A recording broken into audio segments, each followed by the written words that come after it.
ఉందా?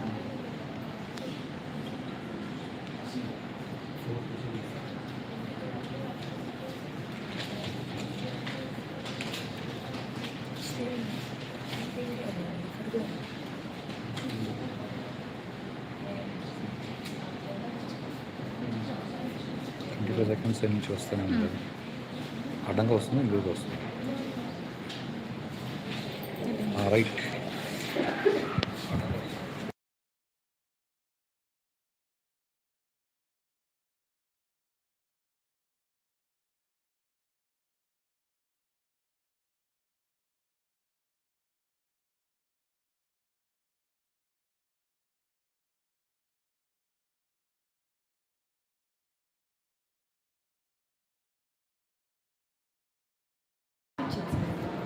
Yeah, right. Audio audible.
Good morning to Principal Madam and all my colleagues.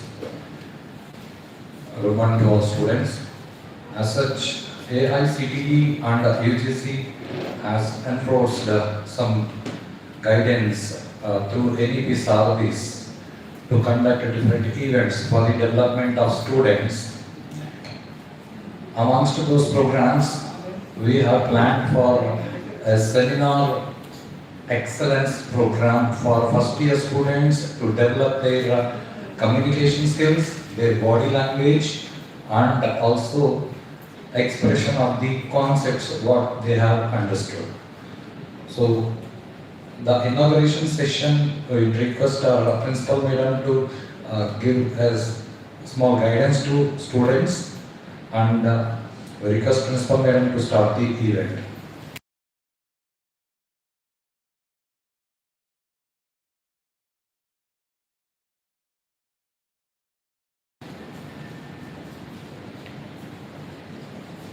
Good morning, everyone. Good morning. So I welcome you to the inaugural session of Seminar Excellence 2026. I think you are first year students, isn't it? Already your seniors, they are enjoying the training program. Really they are enjoying. So next year you are going to enjoy. So why we are conducting all this now? This is one type of encouragement. You should know how to give seminar. So for that you have to prepare well for that. Isn't it? You should know the content properly. భయం లేకుండా ఒక seminar ఇవ్వాలి అంటే ఇప్పటి నుంచి practice చేస్తే తప్ప third year లోపు మీరు చేయలేరు. అర్థమైందా? సో ఎప్పుడైనా మీరు ఇంటర్వ్యూస్ ఫేస్ చేయాలన్నా, ఎక్కడైనా సెమినార్స్ ఇవ్వాలన్నా, కాన్ఫరెన్స్కి వెళ్ళాలన్నా మీ పైన మీకు ఒక నమ్మకం అనేది చాలా ఇంపార్టెంట్. నేను చేయగలను అనే confidence is most important to you. So to develop that confidence we are conducting all this with the collaboration of AICTE and UGC.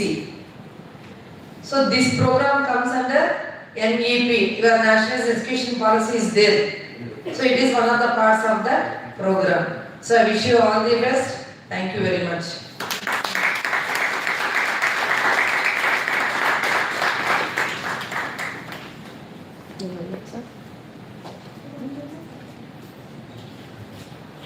Now I would request IQAC coordinator Mrs. Ramya Madam to say a few words about the event.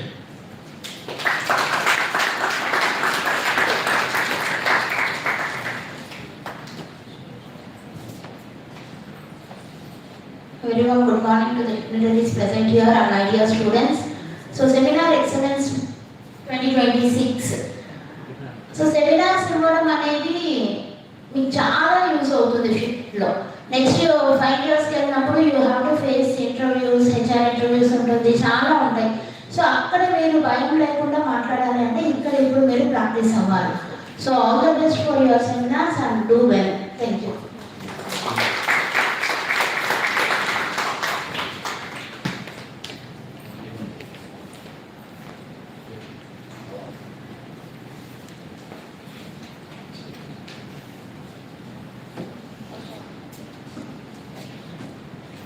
Actually, the event is supposed to be coordinated by LEP coordinators, where our college LEP coordinators, amongst which two students are from first years, and they even have interest of participating in the event.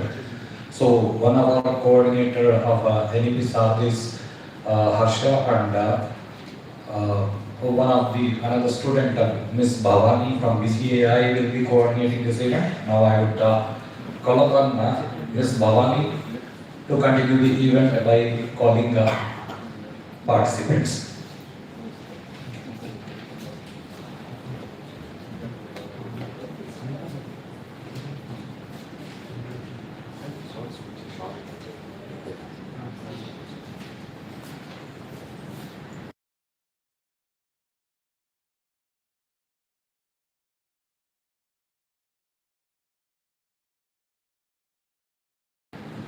Good morning to the most respected Ramadevi ma'am, other dignitaries and my dear friends.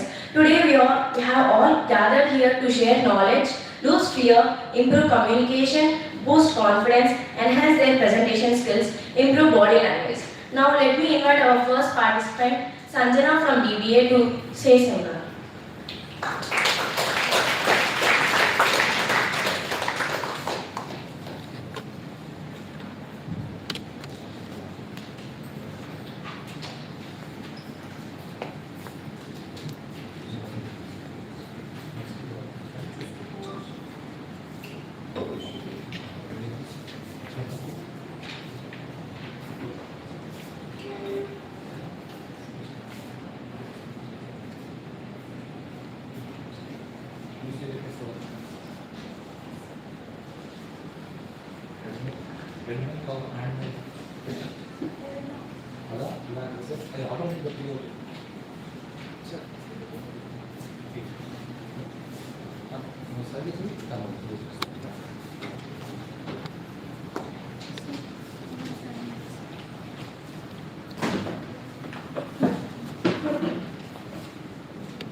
Venkata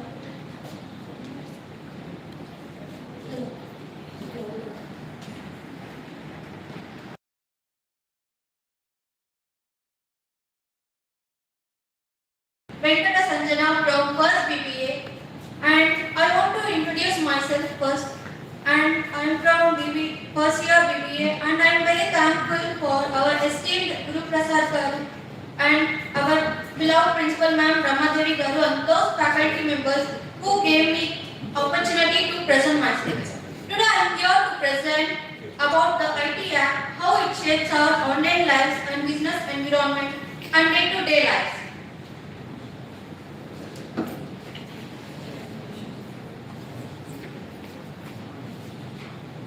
So today we are discuss about the overview of IT Act and key suggestions by the CRA Committee, Cyber Regulation Authority, and objectives of that committee, and major and minor amendments and types of cyber crimes and with real life case studies.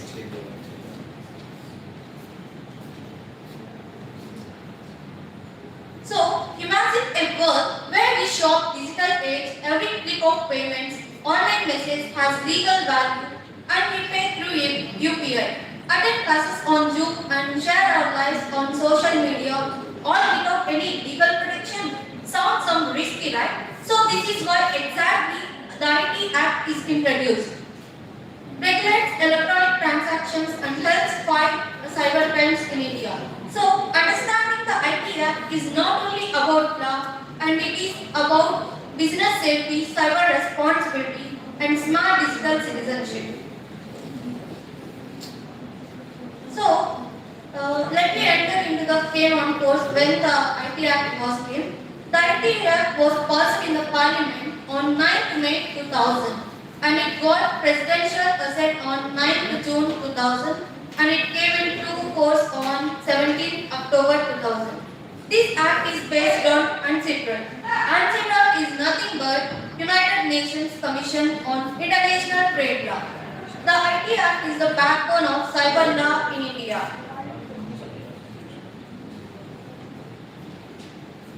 So let me enter into the overview of Act. Has been changed by leaps and bounds from 1990. This is because of the revolutionary change happened in the communication system and digital economy. Usage of computers and internet is being common thing for all people throughout the world and India. So, in olden days, there is no digital economy and online economy. For example, we can take schools and any colleges. Before that, in schools, they are teaching on blackboard and with chalkboards. Now, even we take a government school also, they are presenting in a digital way, like digital screens like that. So, world economies are changing from paper-based economies to paperless economies. Just now I said that before that in schools and many colleges they are using blackboard and papers to teach.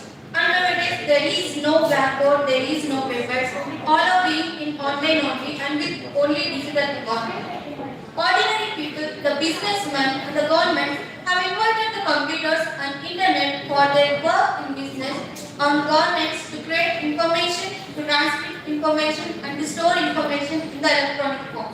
So there is no difference in the all people, all are using digital economies. There is no common man, no businessman, and there is no government. All are using nowadays digital way. It has become a common phenomenon nowadays. At this panorama, the Indian government had constituted a cyber regulation advisory committee under the chairmanship of late Shri Pramod Mahajan Garu, the then Minister for Information Technology. So the Indian government has constituted a cyber regulation advisory committee under the chairmanship of late Shri Pramod Mahajan Garu. He is the Minister of Information Technology Act.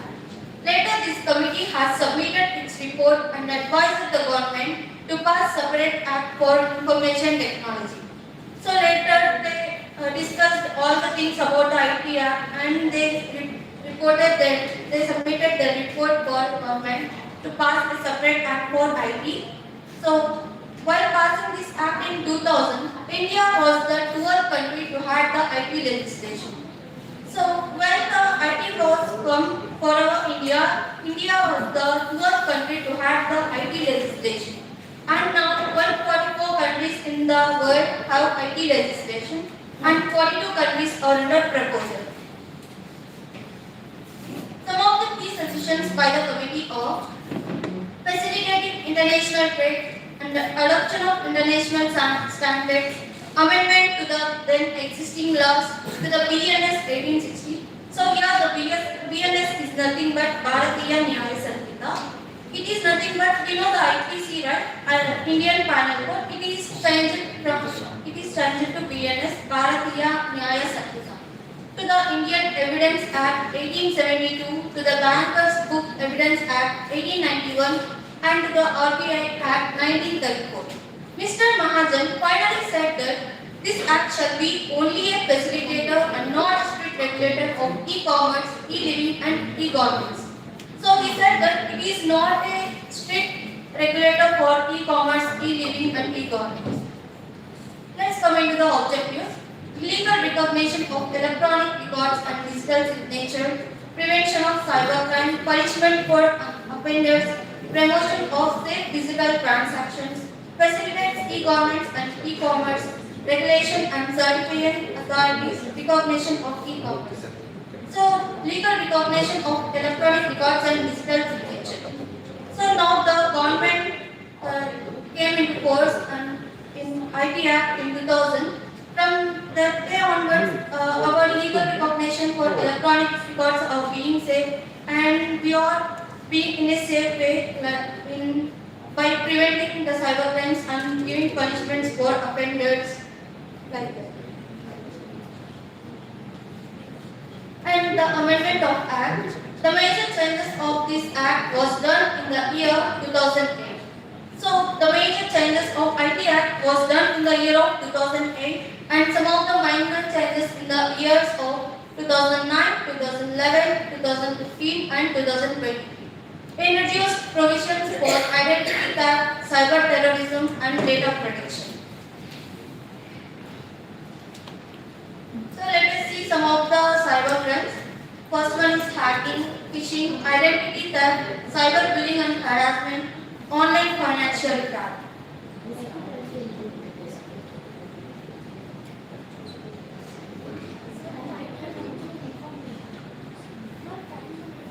So hacking is nothing but hacking means unauthorized access to a computer system. So there is no legal authorized for hacking, so they are unauthorized to the computer system illegally.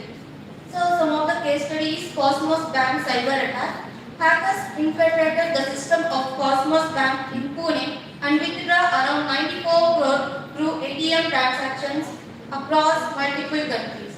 So some of the hackers infiltrated the system of Cosmos Bank in Pune and they brought by 94 crores in different ATM transactions in multiple countries. So it is covered under the section 66 of IPR, and the punishment for hacking is 3 years imprisonment and 5 lakhs fine.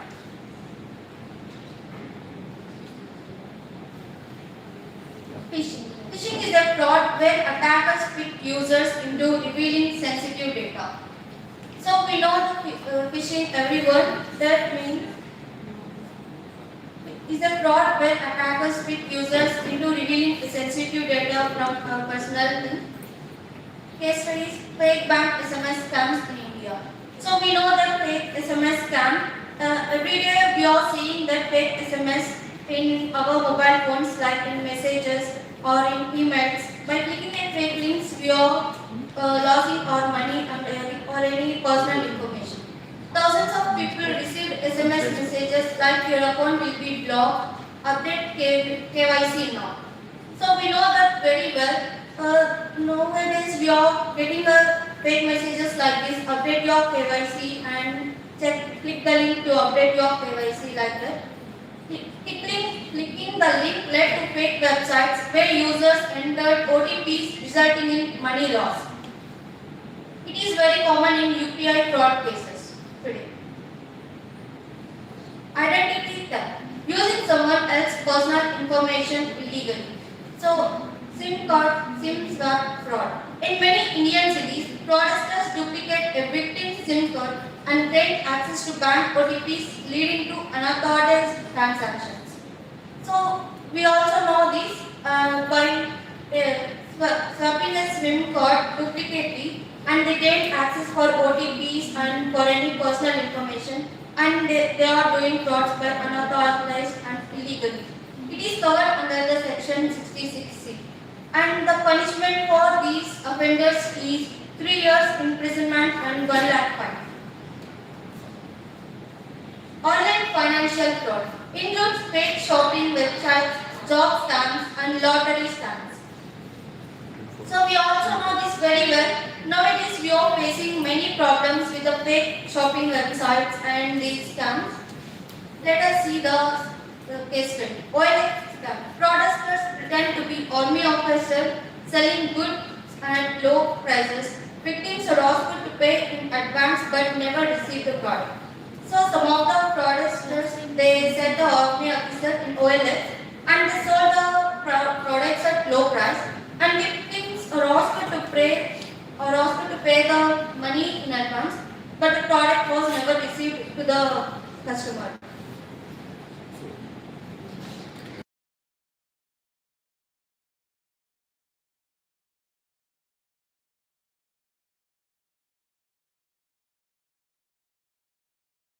Girls are suffering from these type of harassments, and many students faces fake profiles, abusive messages, and threats on online platforms like Instagram, affecting mental health.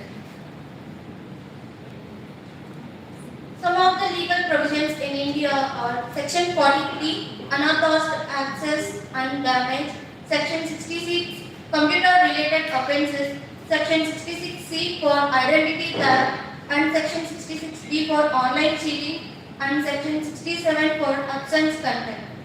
Cyber crimes are also addressed under the Bharatiya Nyaya Sanhita, Section 420 for cheating, 468 for forgery, and Section 490 for defamation. Defamation means the telling the fake fake messages and fake.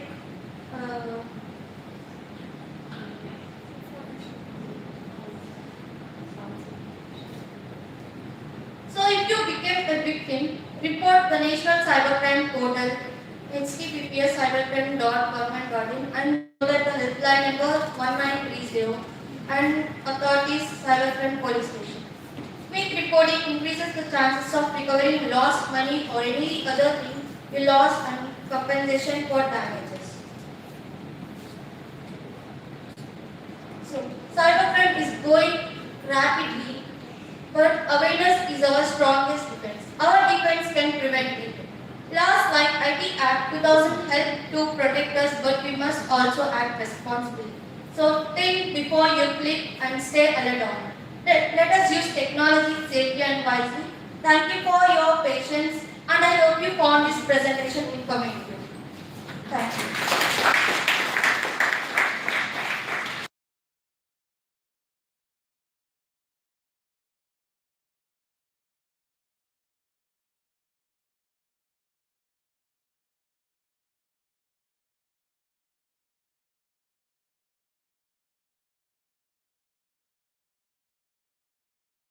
Actually understand how to protect ourselves from threats over internet.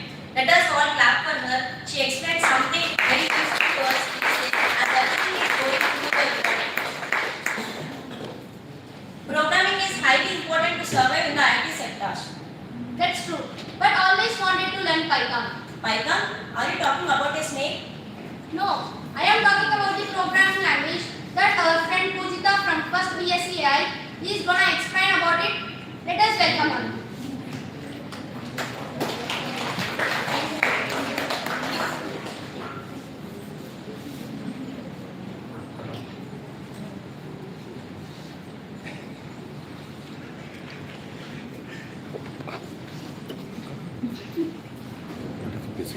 అటు తిప్పేసేయి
A very good morning, dignitaries.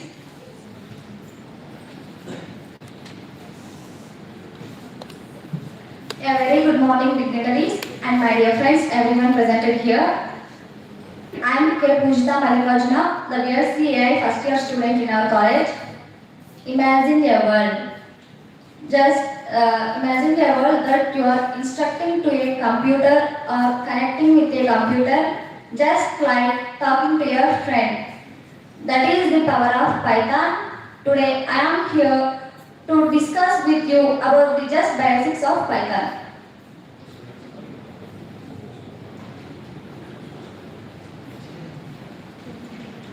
Python is one of the most popular programming language.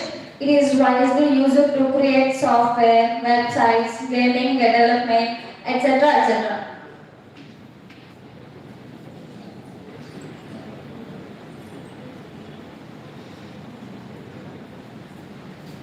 Now we are going to know what is Python.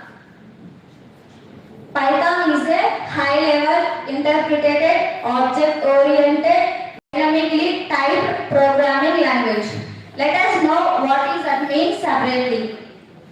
High-level language means Python uses simple English-like syntax that humans can understand easily. Interpreted. Python executes code line by line and shows errors immediately. General purpose. Python is not only up to the one task, it is not limited. We can apply it anywhere and any different ways.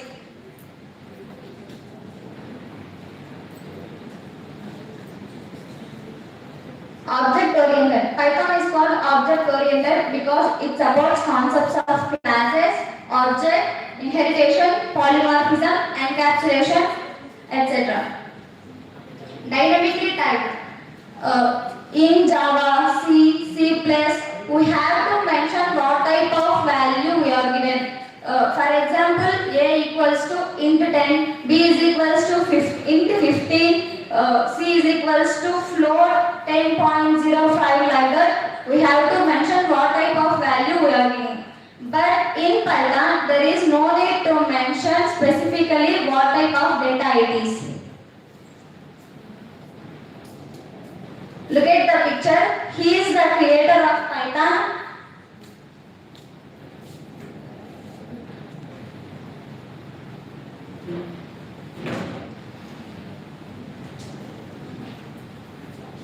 Look at the picture. He is the creator of Python, Guido van Rossum. He developed Python in 1989 and released in 1991. Why it is called Python?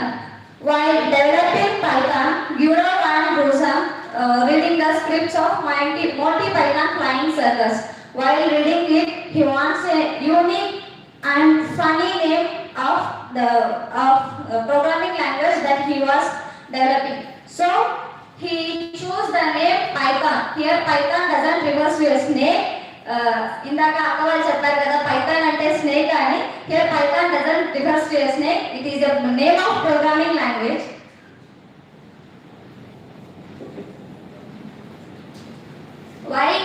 Why Python is popular? Python has become one of the most popular programming language in the world.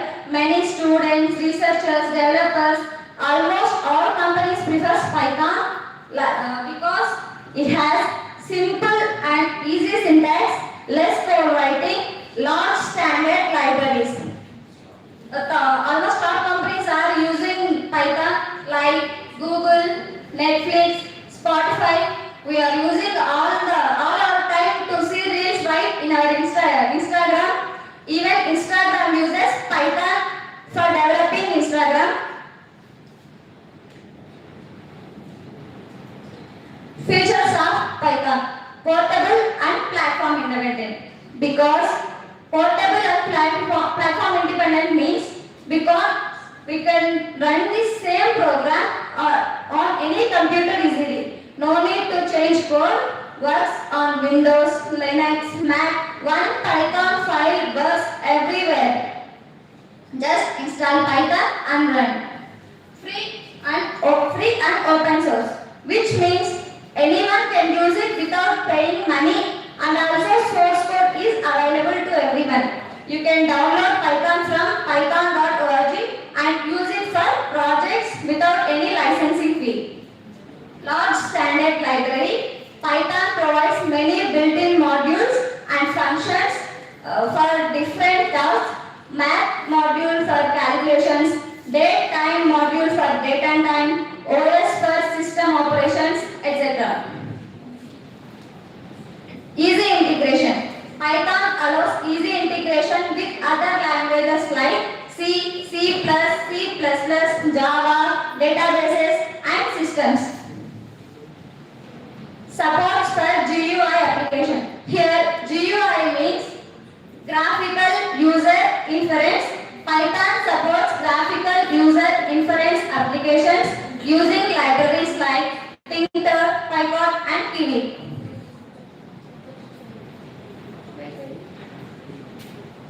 ఏంటి బోరింగ్గా ఉందా? ఒక చిన్న కథ చెప్తున్నామా? Let's వినండి. ఒక ఊరిలో చందన్ అనే ఒక అబ్బాయి ఉన్నాడు. ఆ అబ్బాయి రీసెంట్ గా డిగ్రీలో సెమ్ ఎగ్జామ్స్ రాసి రిజల్ట్ ఎలా వస్తుందో ఏమో, పర్సంటేజ్ ఎలా వస్తుందేమో అని చాలా స్ట్రెస్ ఫీల్ అవుతున్నాడు. నెక్స్ట్ డే కాలేజ్ కూడా దాని గురించి ఆలోచిస్తూ క్లాసెస్ వినకుండా, లెసన్స్ పైన కాన్సన్ట్రేట్ చేయకుండా దాని గురించి ఆలోచిస్తూ ఉన్నాడు. ఇక్కడ మనకు పైథాన్ లెక్చరర్ దేవేంద్ర సార్ ఉన్నట్టే అక్కడ వాళ్ళ కాలేజ్ లో కూడా ఒక పైథాన్ లెక్చరర్ ఉన్నాడు. ఆయన ఆ అబ్బాయిని గమనించి దగ్గరకు పిలిచి విషయం కనుక్కున్నాడు. కనుక్కున్నాక దీనికి ఇంత స్ట్రెస్ ఫీల్ అవుతున్నా అని ఇందాక మనం డిస్కస్ చేసాం కదా, పైథాన్ అంటే ఏంటి, ఎలా ఉంటుంది, లెస్ కోడ్ ఉంటుంది, ఇలా అంతా మనం ఏదైతే డిస్కస్ చేసామో ఆ సార్ ఆ అబ్బాయికి అవంతా నీట్ గా క్లియర్ గా ఎక్స్ప్లెయిన్ చేశాడు. వెంటనే ఆ అబ్బాయి ల్యాబ్కి వెళ్ళి ఫస్ట్ హలో చందన్ అని వచ్చేదా ఒక చిన్న ప్రోగ్రామ్ చేసి చూశాడు. పైథాన్ వెంటనే ఆన్సర్ ఇచ్చింది. అరే ఇది చాలా బాగుంది అనుకొని ఒక 2 నెంబర్స్ ని యాడ్ చేయడానికి, లిస్ట్ ఆఫ్ ఫ్రూట్స్ ని స్టోర్ చేయడానికి, నెంబర్స్ ని రిపీటెడ్ గా కంటిన్యూగా నెంబర్స్ తీసుకురావడానికి పైథాన్ ని యూజ్ చేశాడు. పైథాన్ ఇన్స్టాంట్ గా ఈజీగా క్విక్ ఆన్సర్స్ ఇస్తుంది. అరే ఇది ఇంత ఈజీగా ఉంది ఏంటి అనుకొని తన మార్క్స్ ని, యావరేజ్ మార్క్స్ ని ఎంటర్ చేసి పర్సంటేజ్ ని కనుక్కొని తన స్ట్రెస్ ని తగ్గించుకున్నాడు. ఆ తర్వాత ఇంతేనా పైథాన్ ఇంకా ఉందని కనుక్కోవడానికి మళ్ళీ తన లెక్చరర్ దగ్గరికి వెళ్ళాడు. వెళ్ళి సార్ పైథాన్ అంటే ఇంతేనా, ఇంకెందులో మనం పైథాన్ కోడ్ ని అప్లై చేయొచ్చు అని అడిగాడు. దానికి ఆ లెక్చరర్ ఇలా చెప్తున్నారు, పైథాన్ కోడ్ ని మనం ఇంకా ఇందులో అప్లై చేయొచ్చు. Web development, data analysis, AI and machine learning, automation, game development, cyber security, IoT etcetera. Web development means websites create చేయడానికి పైథాన్ యూజ్ చేస్తాం. డేటా అనాలిసిస్ డేటాని అనలైజ్ చేయడానికి, AI and machine learning smart systems build చేయడానికి, automation ఒక work ని repeat చేయడానికి అంటే automatic గా చేయడానికి, గేమ్ డెవలప్మెంట్ గేమ్స్ ని డెవలప్ చేయడానికి పైథాన్ యూజ్ చేస్తాం. Security tools and smart devices control చేయడానికి కూడా పైథాన్ యూజ్ చేస్తాం. Python is used in almost all fields. These are the basics of Python. I would like to express my special thanks to our Python lecturer Devendra Naik sir for giving me this opportunity. Sir working very hard for us to teach Python. మీరు అర్థం చేసుకోవడానికి sir చాలా ఈజీగా notes prepare చేసి చాలా కష్టపడుతున్నారు. So thank you so much sir, and thank you so much guys for paying attention to me. Thank you so much.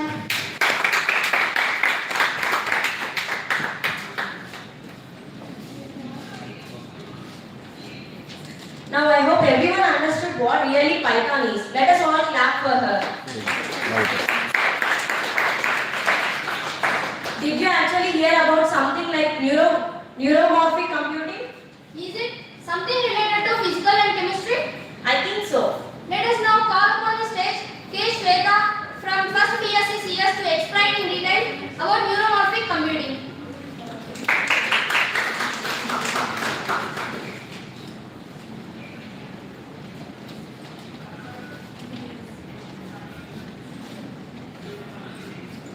Good morning to Matangal. My name is K. Shweta. I am from BSc Computer Science.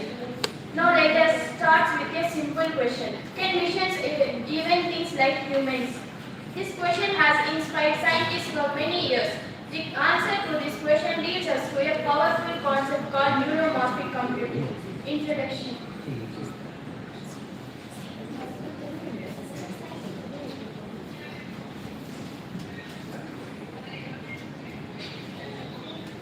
Our brain is the most efficient system in the world. It can learn, adapt and make decisions in a second while using very little energy. For example, a human brain uses about 20 watts of power, but a supercomputer uses thousands of watts. This difference makes scientists think, can we design computers like the human brain? What is neuromorphic computing?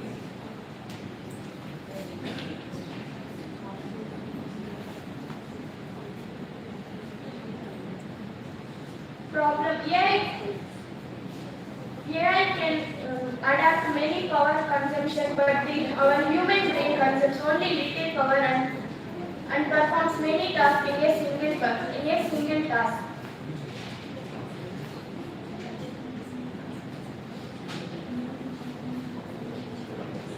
What is neuromorphic computing? Neuromorphic computing mimicking the brain. Neuromorphic computer is a type of computing that copies the structure and working of the human brain. It uses artificial synapses and artificial neurons. These elements help computer process information in a smarter way. In our brain, there are neurons like that. In computer also there are neurons like artificial neurons that helps us to artificial synapses that connects and passes the information in a smarter way.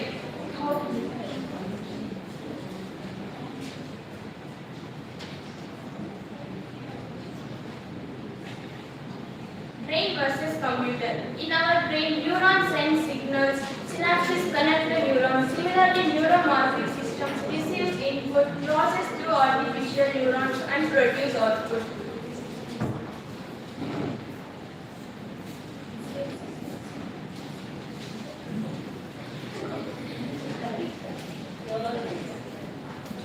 How it works? In computers, we will take the input and we draw.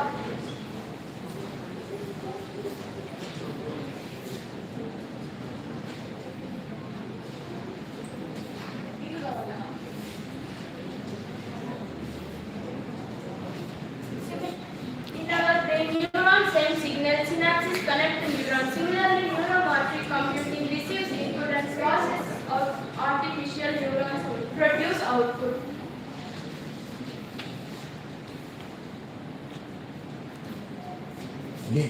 Key features. Neuromorphic computer has some powerful features. Low power consumption uses very little energy.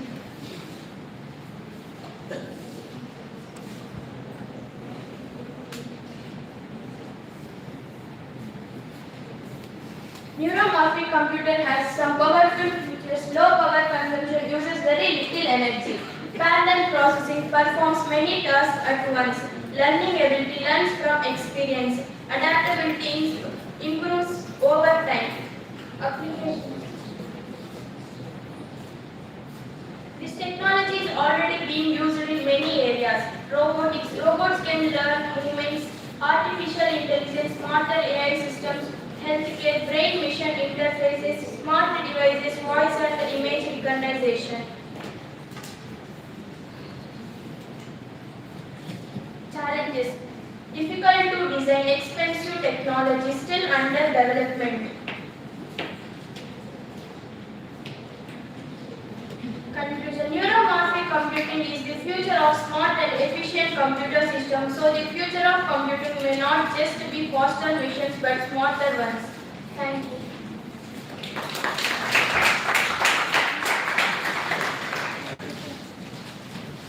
Hope we both got a good clarity about neuromorphic computing. Let us all clap for her. Do you have an idea about the most powerful computers in the world? Maybe the supercomputers? Yeah, you are outdated. People are updating now. It's the generation of quantum computers. Are you saying the quantum computing about which D. Likita from first PCII is going to explain about? Yes, that's true. Let us welcome her.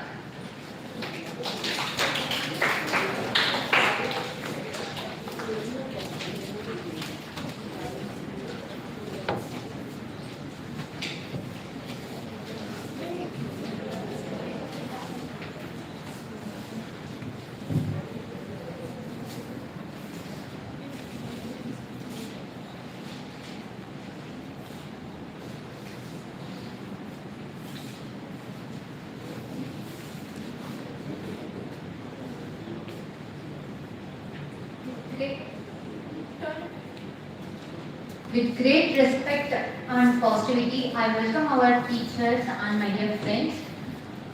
I am Likita, BCAI section.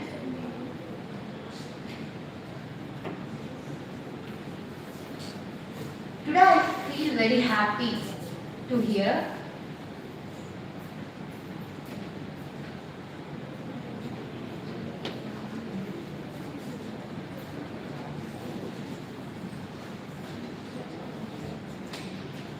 with great respect and positivity, I welcome our teachers and my dear friends to this wonderful morning.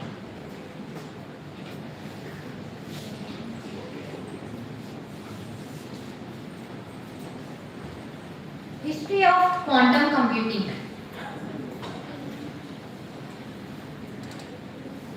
A scientist named Richard Feynman said that normal computers cannot properly, completely understand nature.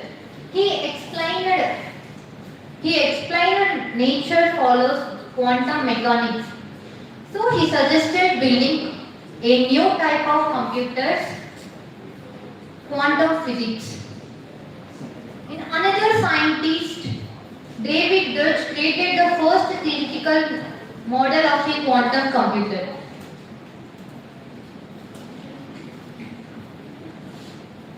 What is quantum computer? Quantum means smaller unit and computing means performs complex problems to solve.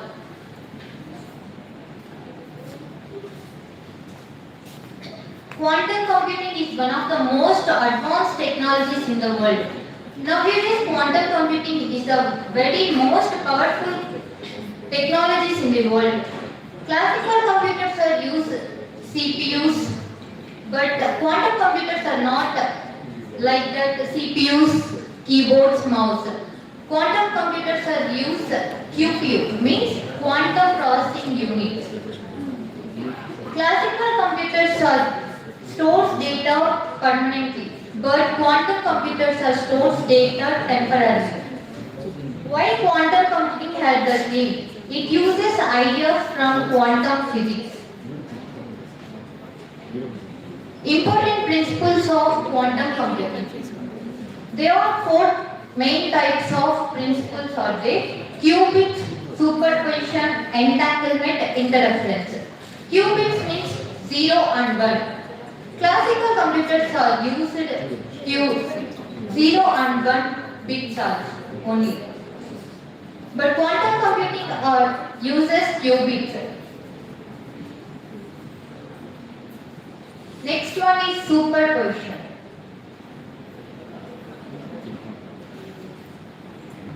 Entanglement, interference.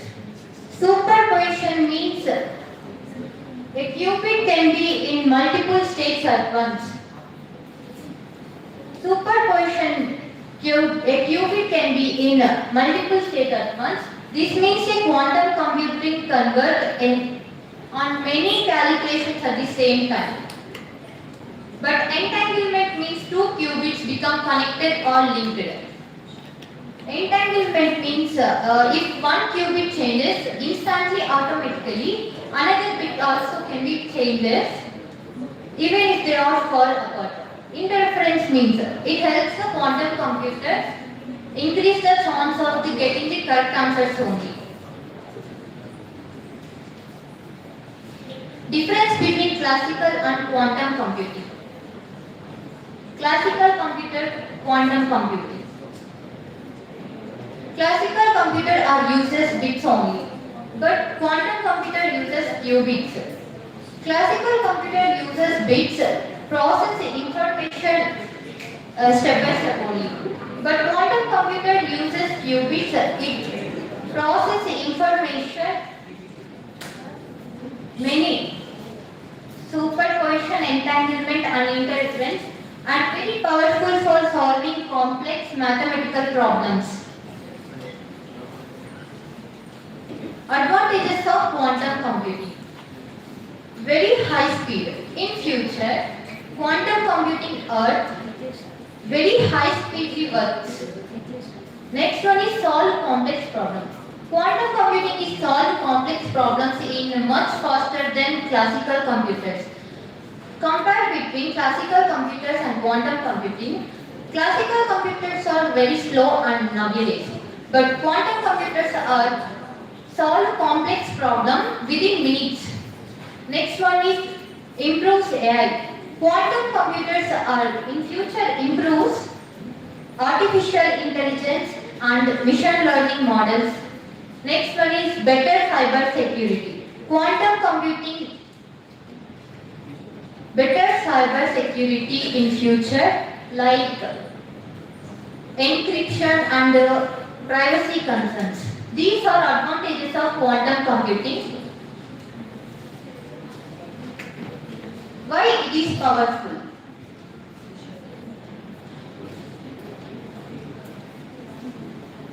A normal computer checks possibilities one by one, but quantum computer can process many possibilities at the same time. Because of qubits, superposition and entanglement also interference. Because these are all the main reasons, it can solve certain complex problems that may take normal computers years.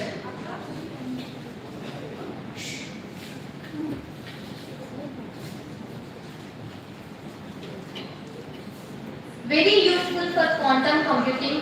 These are cryptography, drug discovery, optimization problems. Cryptography means protection, information safe and secure, and drug discovery means to create new medicines quickly. Optimization problem means to select best one only. Algorithms. In quantum computing two algorithms are there. They are Shor's algorithm and Grove's algorithm. Shor's algorithm is the first algorithm. Peter Shor introduced Shor's algorithm in 1994. Shor's algorithm is mainly used for fast factorization of large numbers and can affect modern encryption systems. The next one is Grove's algorithm. Low Grover's is introduced Grove's algorithms in 1996. Grove's algorithm helps searching large databases much faster than classical computers. These are algorithms of the quantum computing. In the future, quantum computing may completely science and technology. It may not replace normal computers completely, but it will be very useful for highly complex problems. Quantum computing is not just the future. It is the beginning of the new era. What seems impossible today, maybe it is definitely tomorrow. Thank you for being me, joining on me this journey into the world of quantum computing. Thank you so much.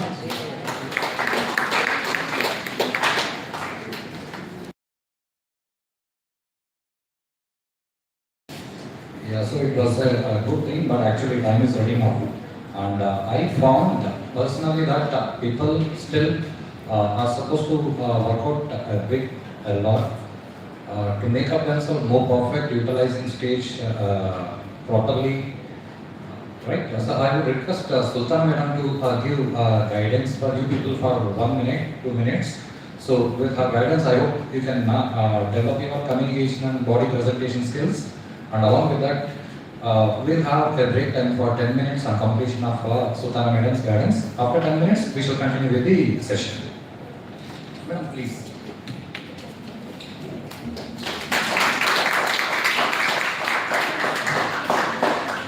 Good morning, everyone. Till now, we have noticed that you're not maintaining proper eye contact.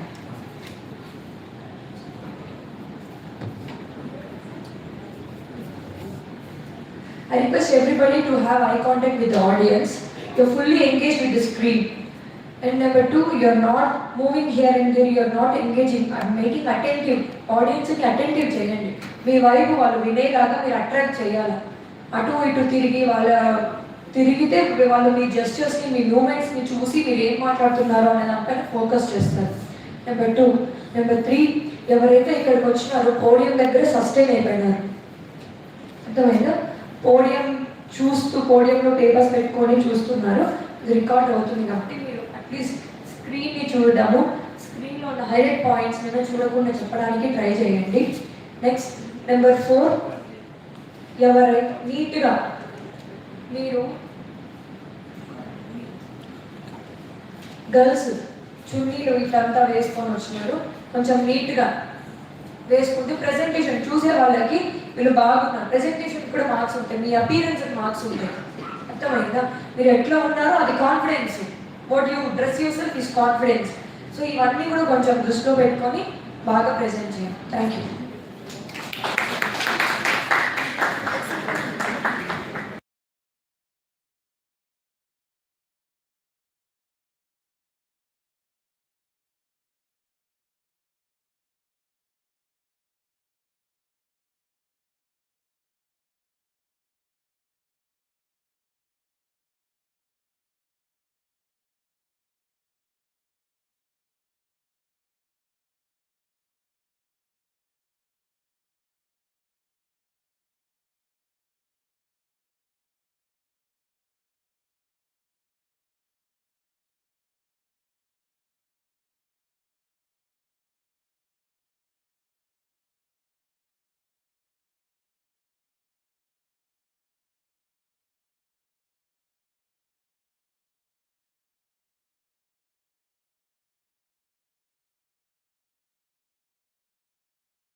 I should get updated now.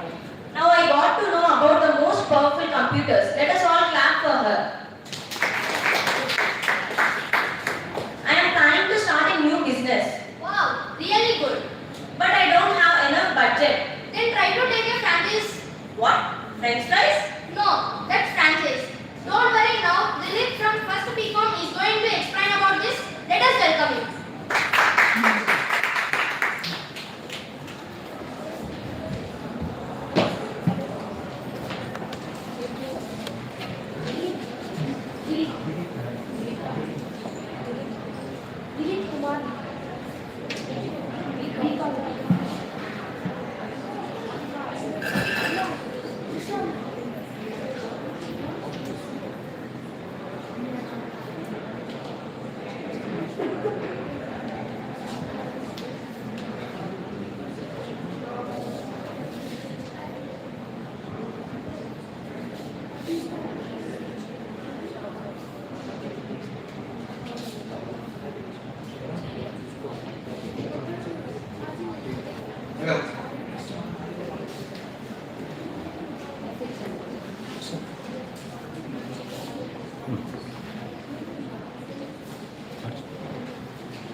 Duck.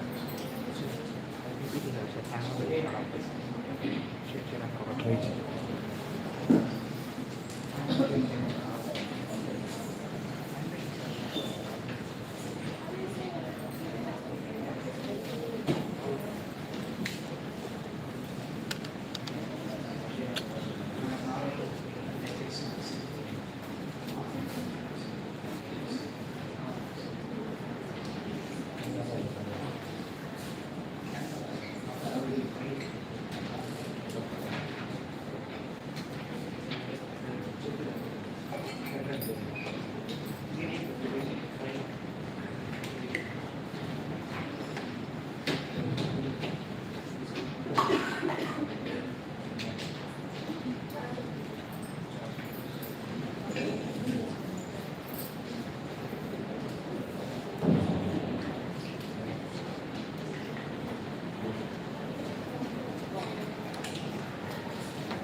Good morning, staff members and my dear friends. I am Dilip Kumar, BCom D section. I am telling about franchising. What is franchising? A franchising is a business model. This business model is one person give to right to another person which run their business using their brand's name. It is very popular in today's life. Franchising means a person. Under franchising business, there are two parties. One is franchisor, second one is franchisee. Franchisee means a person, a company, the owner of the goods and services and brands and the entire business. Franchisee means a two person run shop and branch is called franchisee, and total support given by the franchisee to franchisee, and also all facilities arranged by franchisee for free. Agreement is a main source of this business. A legal contract between franchisor and franchisee and their business relationship. The following contract conditions are involved in the agreement: same quality and quantity maintaining, and sharing profit, following decisions and the rules, follow business environment and etc.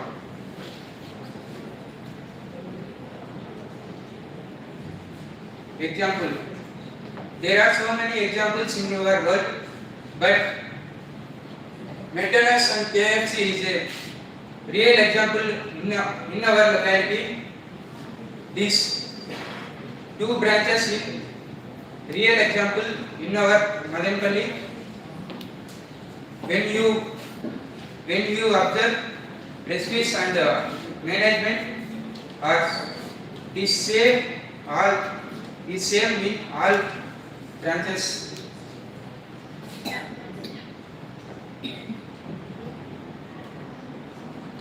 Advantages: easy to start a business, branch name is already popular, and less risk to new business, and trending and support availability.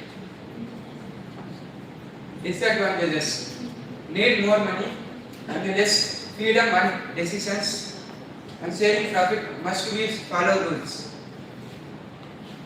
Conclusion: franchising is a good to start a business. Franchising is a good idea, and it helps people using a popular branch name. It is easy to start a business. Thank you for giving the opportunity.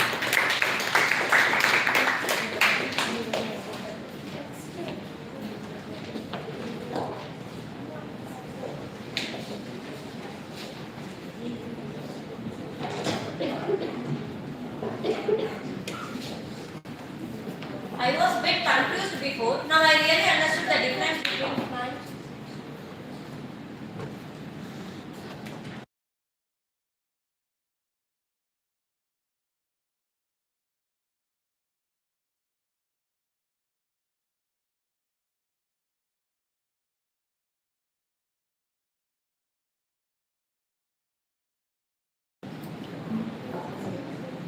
I was a bit confused before. Now I really understood the difference between franchise and French fries. Let us start for Dilip for explaining the importance of franchise in business.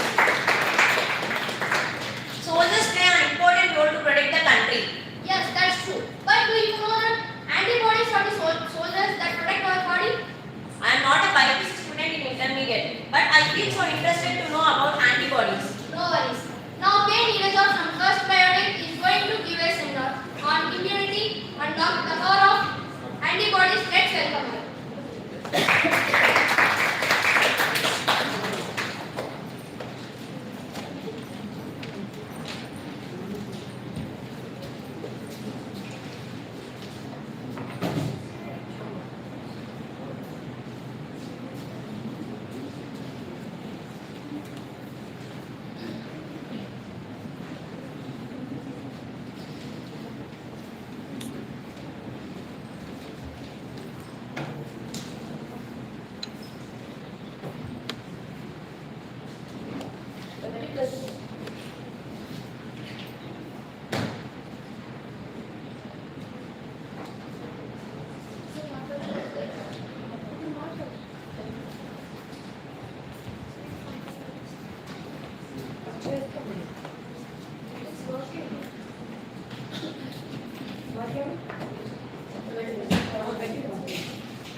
A very pleasant morning to one and all.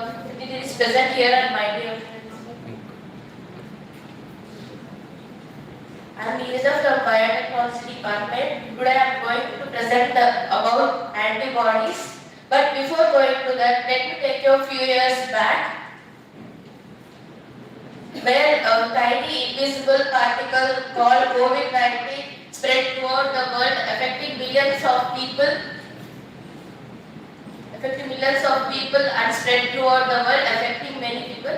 So streets were empty and schools were closed, and all are suffering from, all are not surviving. Many people died. Many people died because of COVID-19, and their doctors and scientists were working day and night to find the solution. And there came up with a powerful weapon called vaccines. We are vaccinated by 2 doses called Covishield and Covaxin. And Covishield is the modified virus which can prepare its own antibodies. And next one is the Covaxin, which is a inactivated virus. And these vaccines were developed by companies like Pfizer, Moderna, and AstraZeneca, which gave hope to everyone who was in the world. And later in this presentation, we will know what are antibodies. And the antibodies are specialized proteins which are produced by the B lymphocytes. It is also called as immunoglobulins.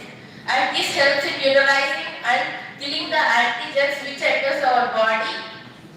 These play a crucial role in the infections when the infection enters our body, and some antigens arrive, antibodies recognize them. And next one is how they are produced. Let us understand this with a small flowchart. And when some antigens arrive into our body, firstly the B lymphocytes will identify the antigen, then it is activated and turns into the plasma cells and memory cells. The plasma cells helps us to produce the antibody for a specific antigen. And the next one is the memory cells. Memory cells recognize the antigen which is entered our body, and it gives us faster response when the antigen, if the same antigen arrives the second time. And let us move to the important topic of the antigen. Let us know about the structure of antigen. Structure of antigen is a Y-shaped lipoprotein which has 2 heavy chains and 2 light chains. These heavy chains and light chains are bonded together by the disulfide bonds. And this is the variable region which is present at the tip of the antibody. This helps in the binding of antigens, and this has a constant region which is present at the heavy chain region. And the hinge region which is present in the between Fab region and FC region, which helps the flexibility of the antibodies. And let us know what are the regions present in the antibody. There are 5 regions present in the antibodies. Firstly the variable region which helps in the antigen binding, and next one is the constant region which helps change the structures according to that. And a Fab region which helps the antigen binding, FC region which can help in the activating immune response, and the hinge region helps in the flexibility of the antibody. And next let us know the types of antibodies. Antibodies are divided based on the heavy chain structure. They are divided into 5 types: IgG, IgA, IgM, and IgD and IgE. Firstly, we go to the immunoglobulin G. Immunoglobulin G, which is most abundant antibody in the blood and fluids. It produces long-term immunity against antigens. Firstly, this has a very one special function. This is the only antibody which can pass through the placenta and protect the fetus, because this antibody will be attached to the neonatal FC receptors. It is strong and long-lasting protection in the immune system. Immunoglobulin A is mainly present in the body's secretions like saliva, tears, and mucus and breast milk. This plays a crucial role in mucosal surfaces. This is a dimer because it has 2 Y-shaped monomers present in the. It prevents the entry of pathogens by neutralizing microbes in the entry point. Next one is the immunoglobulin B. It is the antibody which involves in the allergic reaction defense against parasites. It binds to the mast cells which produces the histamines which fights against the antibody. It has low amounts in blood. These causes symptoms like sneezing, itching, and it is Y-shaped structure which has both light chain and heavy chain. Immunoglobulin M, this is the first antibody which is produced during the infection. When the infection is entered into our body, first this is the antibody which is produced in our body. This is mainly found in blood and lymph. It is a pentamer structure which has 5 monomer units. It is the largest antibody, very effective in agglutination, activating the complement system. And immunoglobulin D, which is found on the surface of the B lymphocytes, plays a role in the activation and maturation of B lymphocytes. It acts as a receptor on antigens in B cells, and this has some functions, but some researches are going on this antibody. And let us know the role of antibodies in our body. First one, the neutralization which binds to the pathogen and block their harmful effects, and next one is oxidation. They go to the pathogen and helps to kill the antigen faster and destroy it. And next one is the antibody dependent cellular cytotoxicity, which helps in immune cells like natural killer cells to identify and kill the infections faster than before. Mast cells which produces histamines to identify the antigen and allergic reactions and inflammation. It reduces the infection faster. And so I conclude this topic by antibodies are like body smart defense soldiers. They help in utilizing and killing the antigens. The antibodies are not only fight against the antigens but also remember and fight against them faster when they enter our body once and twice a month. Thank you.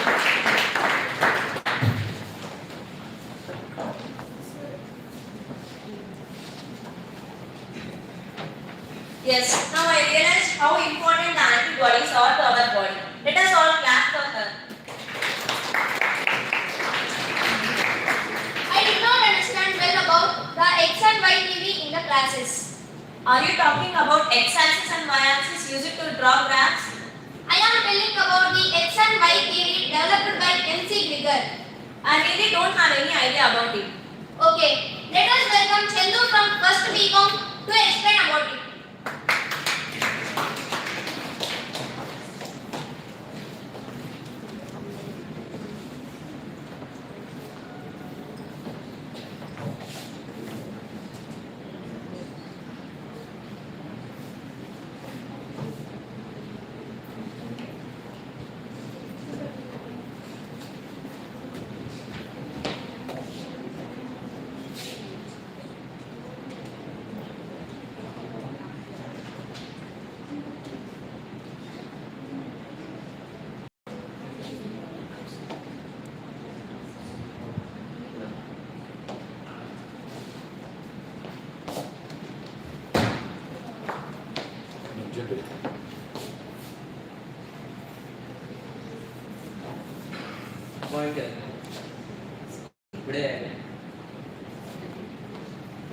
Good morning, Today I will explain about theory X and theory Y, two properties introduced by Laplace and McGregor. Here we can see the result. What is Laplace and McGregor? The theory X and theory Y of motivation explained.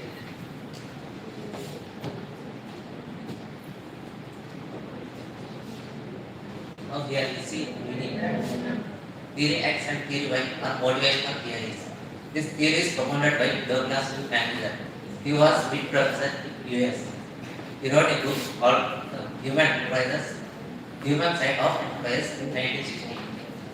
He wrote about theory X and theory Y of motivation in his books. These two are opposite theories. These two are contrasting theories, which means opposite. This theory tells about nature and behavior of workers and employees work best. These three theories are explained as under.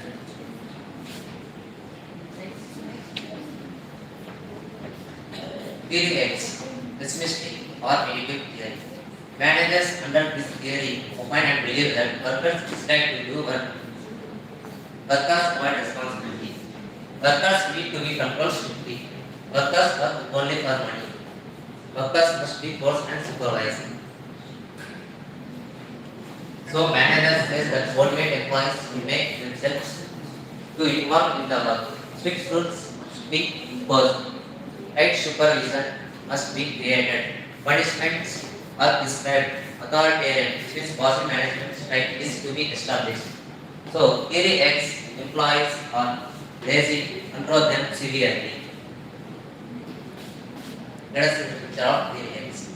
Here we can see the manager is very angry too. He does not like the work, the employer does not like the work. Here also you can see the picture.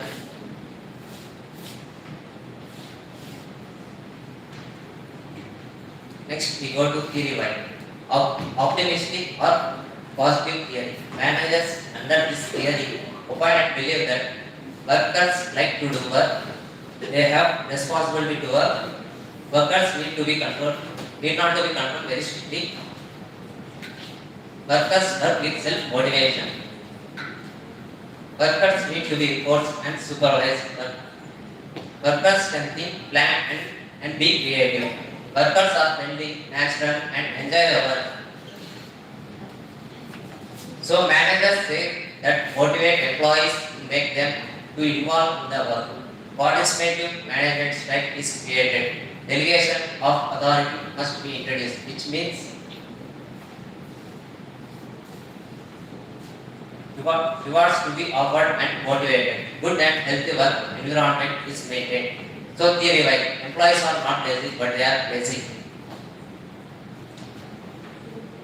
Here we can see the picture of theory Y.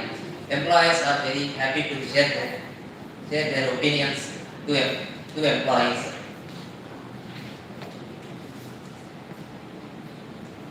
Comparison of theory X and theory Y. Theory is boring to do work. Theory Y is happy to do the work.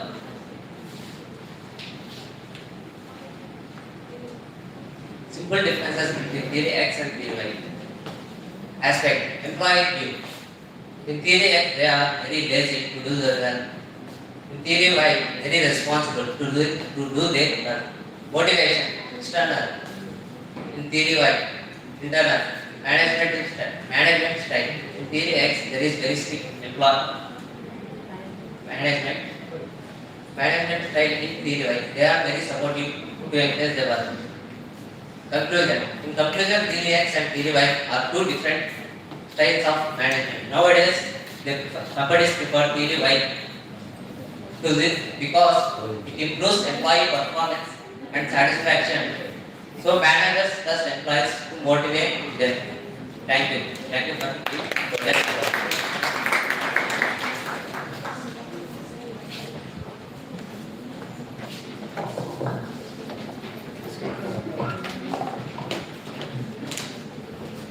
Now I got a good idea. Let us applaud for him for helping it.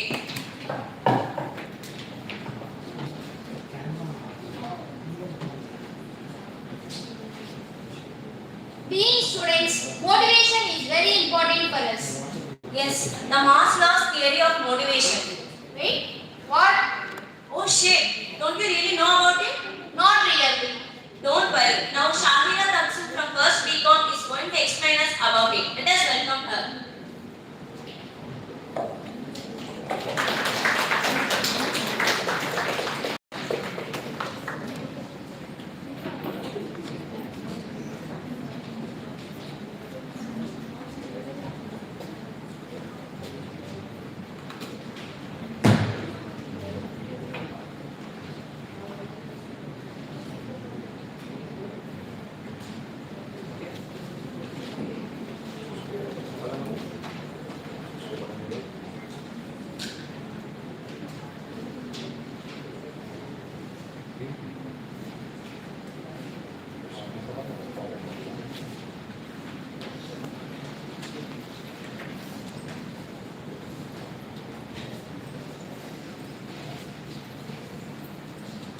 Good morning, respected teachers and my dear friends.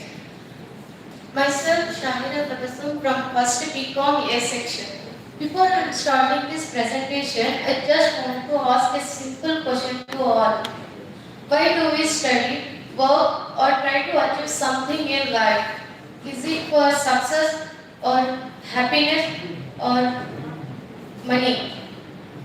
Answer is all these actions are driven by something called motivation. Today I am here to present the famous psychological theory called Maslow's hierarchy needs theory of motivation.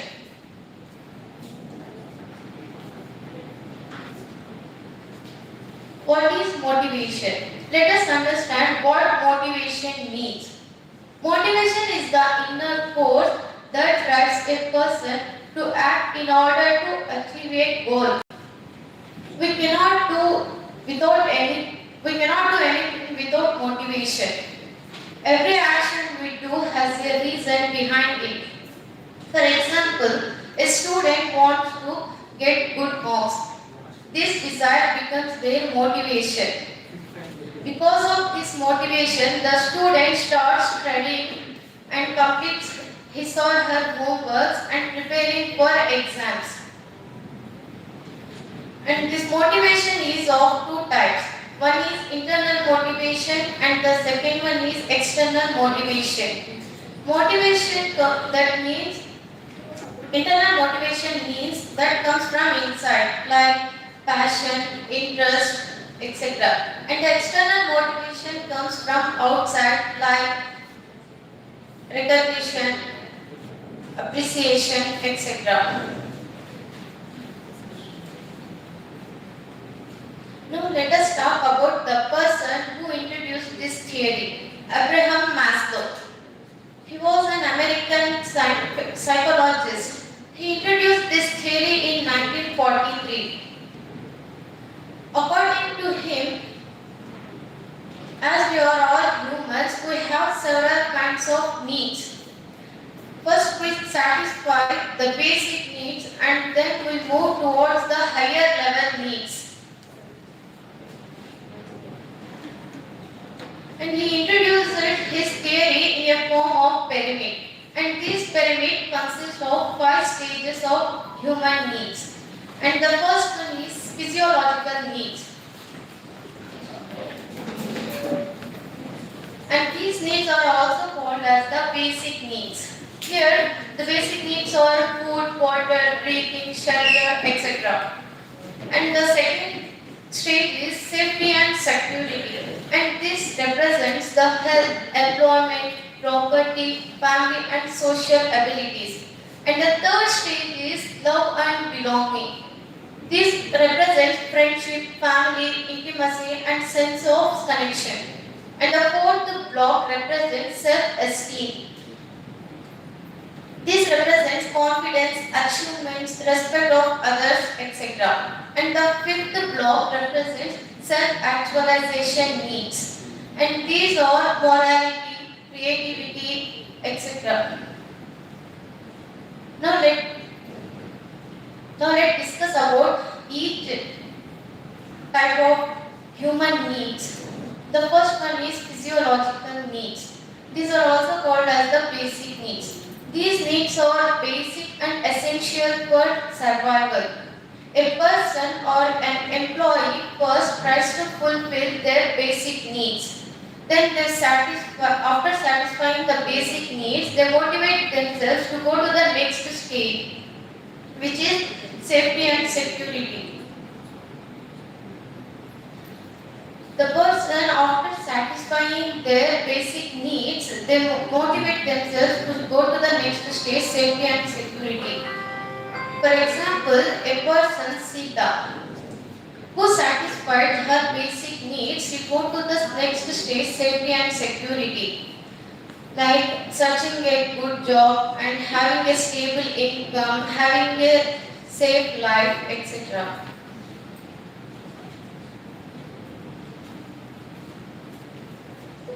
And the next stage is social needs. As we are human beings, we cannot live alone. We must have some relations and connections with other humans. Here, there are family, friendship, and some emotional connections. And after a person satisfying their basic and safety needs, he go to the next stage, which is the social needs. And the fourth one is esteem needs. After feeling safe and secure in our life, we want some respect and recognition from a reputed society. In this stage, we try to achieve a good respect and recognition in a society.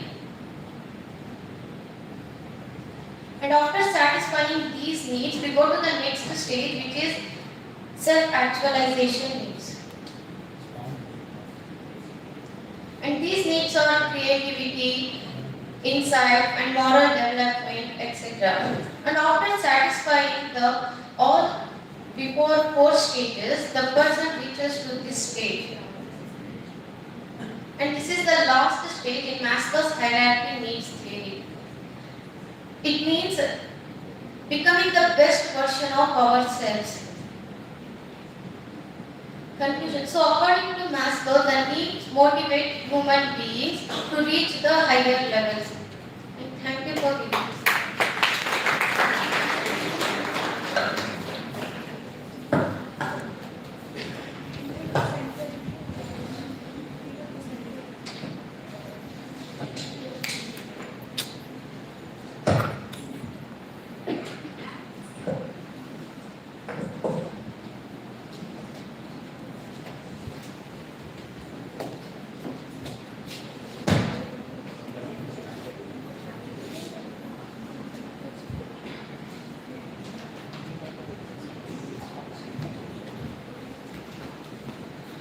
The monstrous theory of motivation gave goosebumps to me. Let us all clap for her beautiful presentation. Now, we are feeling very lucky for having the presence of our correspondent, Sir Guru Prasad Sir, for taking time to come here and to listen all these presentations. Now, I heartily invite our correspondent, Sir Guru Prasad Sir, to say a few words about the program and encourage the students.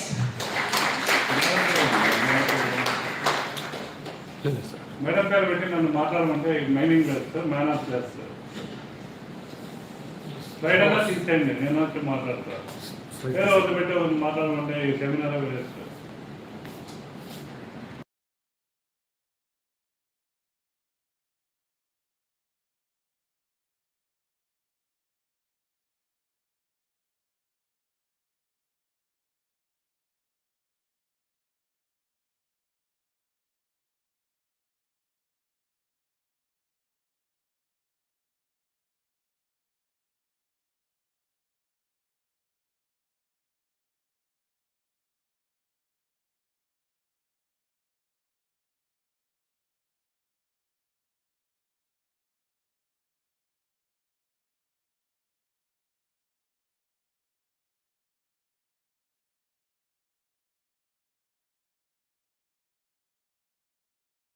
Actually, conducting of such type of programs in the college is very important. By conducting such type of programs to enhance the skills of the student and their inner ability to express among the students and also the faculty members. So each one of you is encouraged by the Department of Computer Science for to excel the knowledge and the creativity to prepare the slideshow and other activities. Depending upon your knowledge and ability, the judges is going to give the marks and will award the prizes. Basically, this is a very important task for each and every student in the college. You have to conduct many seminars, you will get more knowledge. Because of the seminars, you can Google so many things, you can acquire the knowledge from the Google. I always told you that any topic, any new invention, you have to go through the Google and search the subject in the Google so that you can come across so many things. So like that you can also learn many things in Azure, Python, full stack, everything in the online also. By one of our students, Mr. Bhaskar Reddy, who is a sub-inspector of police in Kadapa, he learned Azure and Python full stack development in the what is that, YouTube. In the Corona period, he earned so much money. It is a very important task for each and every student in every college. But these many happenings are happening in the industry and also the engineering colleges. No degree college is conducting such type of events. I congratulate each one of you for this great job who is involved in this project. So only thing I observed today, just now one student presented the slide. That oration is important as well as PPT also important. The last slide before thank you there is a conclusion. CON, M came under the next, the single letter alphabet came into next line. That should be thorough with. Small mistakes in the beginning you will do each and every, even myself till today I will do mistakes. But you have to rectify the mistakes to get the prizes. There, one slide, the one space is not there for the heading on the matter. That all should be, before giving the presentation or any seminar to where in college or other stages, you have to see all the things and you have to be thorough with the presentation, because the presentation is important. After presentation only your voice and narration is important. By narrating something, if slide is coming something, it is meaningless. But I appreciate Rajinikanth team, all the department heads for presenting here, ITSC coordinator Ramya, Devendra, Anusha, Kavita, Sultana, everyone, for their encouragement of the students, and also my special congratulations to each and every students who are presenting here today. So be good. Be kind enough, you should be brave. Once you do many mistakes, you have to learn. Everybody, including myself, any big, even including Abdul Kalam, by mistakes only you can rectify yourself. Say you are doing some mistake, next time you cannot able to do it because you have rectified your mistake. That is the reason such type of events will be conducted. All students who are participating here came forward to demonstrate your work. I congratulate each one of you. Wish you all the best. God bless you all.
I am eagerly waiting to start a new company. Oh, that's a good thought. When are you planning to? After improving my managerial skills, I think they are highly essential. yes, but I am not knowing where to actually learn managerial skills. Don't worry, Sabine from First BBA is gonna explain us with the modern trends and challenges in management. Let us welcome her.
Respected faculty members and my dear friends, good morning to everyone.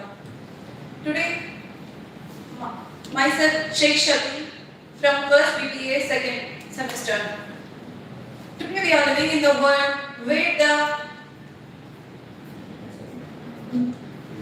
decisions are no longer made by humans, but also the technologies are shaping our lives. So, as a BBA student, we are the future managers, leaders, and entrepreneurs. We should use AI for management, skills, and development. So, understanding AI is no longer optional, it's essential. So, today I'm here to present a topic, it's not threat, but it's transformation. AI in modern management trends and challenges. So, let's explore about how AI futures in management. And so let's discuss about what is AI in modern management. Can anyone answer my question? A management student. It helps for managers in business. Sorry. It helps for managers in business. Okay. So, modern management means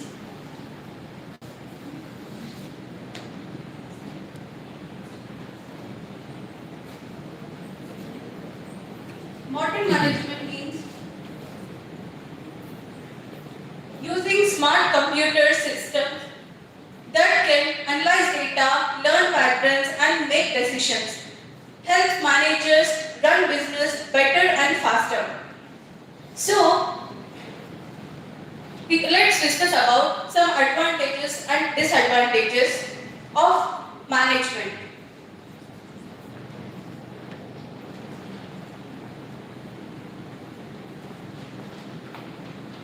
Here are some applications of AI in modern management. Here the human resources. Human resources means HR. HR uses AI for selecting the right candidate on a time. It is much better to human intelligence the AI will detect and predict the applications, the right application for an organization. Here, the supply chain management. Supply chain management use AI for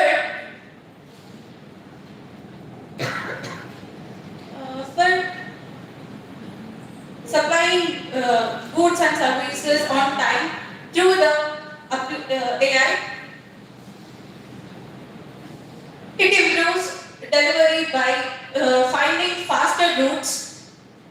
So, AI predicts demands to keep supply chain smooth. And the operation management. Operation management means it helps plan and manage the daily operations of managers, and it improves production speed and reduce errors. So next, the financial management. Financial management, with the help of AI, it detects frauds and manage budget and reduce financial risk. And then marketing management. Marketing management means it helps understand customer needs easily through the chatbots, and it improves and acts by targeting the right people. It predicts trends to boost strengths. Advantages and disadvantages of management. So here is some advantages and disadvantages. Faster decision making, increase in efficiency and productivity, reduce in human errors, cost saving and long run, better customer experience. These are not only applicable for management, but also it is beyond using AI, we can see these advantages in our daily lives. So this is disadvantages. High cost of implementation, risk of job loss due to automation, lack of human emotion and creativity, data privacy and security issue. These are the some disadvantages of management which we have seen. So let's talk about trends, recent trends of modern management. Here are the 5 recent trends of management: AI-based decision making, automation of business process, predict analytic, AI in customer experience, interaction of AI with business strategies. So AI-based decision making. Managers use AI for speed and accuracy. Example: retailer stocks products based on customer demands. So here the automation of business processes. Automation routines tasks saves times. For example, chatbots handles customer queries without help support. Yes, we can see our daily lives only, right? So next, predictive analytics. Predicts trends using past data. Example, e-commerce explains faster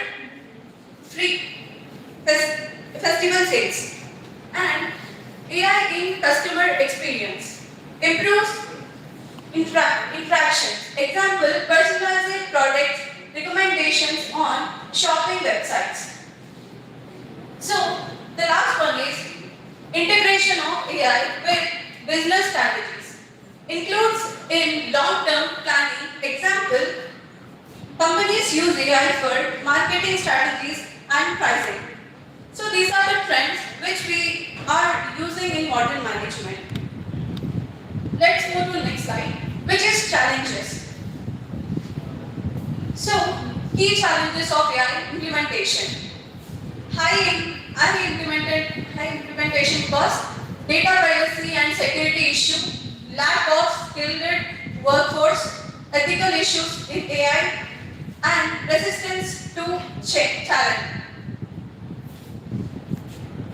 So managers use AI for speed and accuracy. Example, retail stocks product based on customer demands. So next one, data privacy and security issue. Automation routine tasks and saves time. Example, chatbot handles customers' queries without human support. And lack of skilled workforce. Predicts trends using past data. Example, e-commerce companies forecast festival sales. And ethical issue in AI. Improves interactions. Example, personalized product recommendation on shopping websites. And resistance to change. Includes in long-term planning. Example, companies use AI for marketing strategies and pricing. So we have seen the challenges. Let us discuss some real-life examples. Amazon uses for product recommendation. Amazon uses AI for product recommendations. It recommends us products which we have searched. Through the history, Amazon AI will repeat the same repeat the same products through the emails and some messages. So Google uses AI data for data analysis and automation. So Google uses AI for data analysis and automation. Next, bank uses AI for fraud detection. Yes, right. We are saying this type of example in our daily lives, right?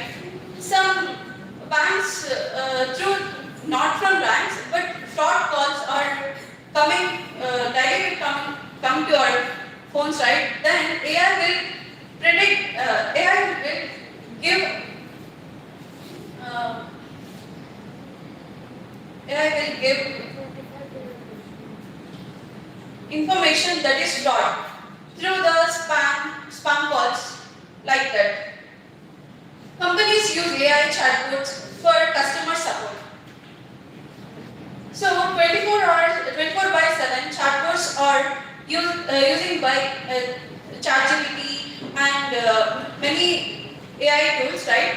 The companies also do the same. Customer uses AI chatbots for customer supports. Companies all use it. Future of AI in management. A future of AI in management is very bright. In the future, in coming years, AI will become more advanced and managers will depend on AI tools. Business will become more data driven.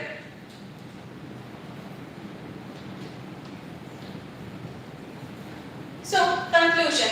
To conclude, AI is transforming in management very powerful.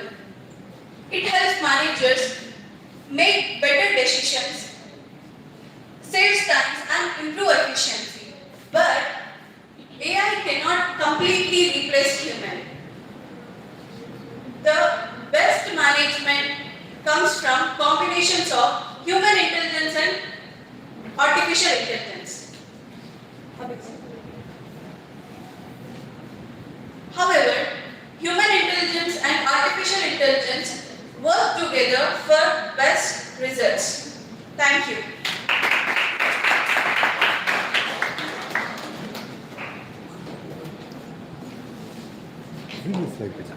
Previous slide पे जाना.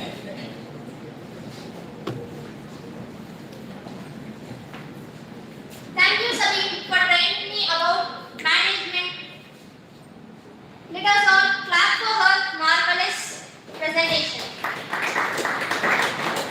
The environment is getting highly polluted, right? Yeah, that's true. It is all due to humans. Now, I think Andreyu from First BCom is going to explain about it. No, he's actually going to explain about business environment. Oh, then let us welcome him.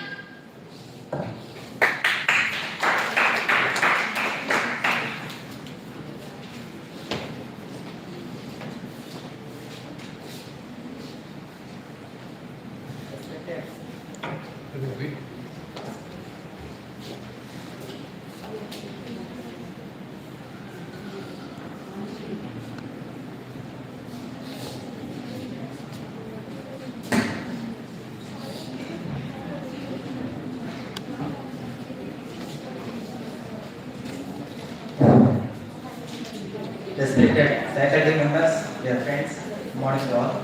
Today I am going to talk about business environment. What is business environment? Business environment is two types of factors, internal factors and external factors. Internal factors are the inside the company, or external factors are the outside the company.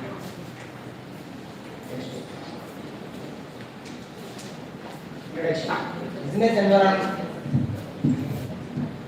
Business environment means the internal and external factors that affects a business. Business environment means combination of internal and external factors that affects the inflation and worker preference of a business.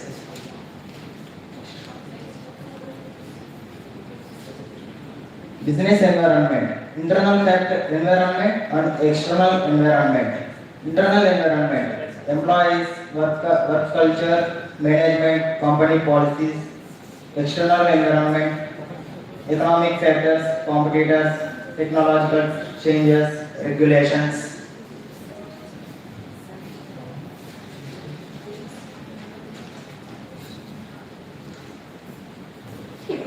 Internal environment. Employees are the backbone of the organization.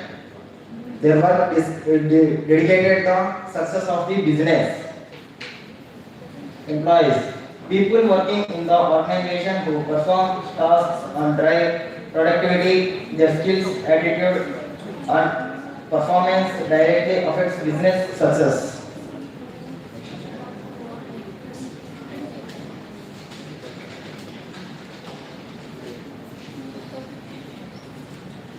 Work culture. Work culture means how do people behave and work together inside the company. Work culture motivates employees and leads to better result.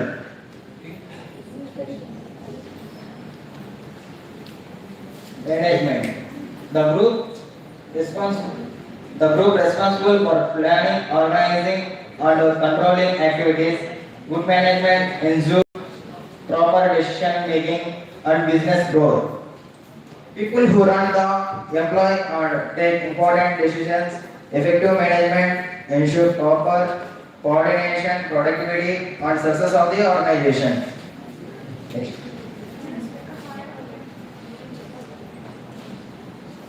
Company policies. Rules and guidelines that the employees must follow in the organization. They help maintain discipline, consistency and smooth operations. Company policies means the value that employee must follow in an organization, clear and fair policies, productivity, work environment. External environment, economic factors. Conditions like inflation, interest rates and economic growth. The inflation, purchasing power and business profitability.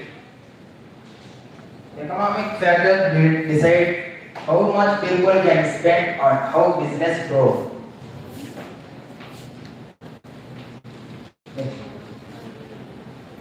Competitors. Other business offering similar products or services, they affect pricing, quality on market strategies.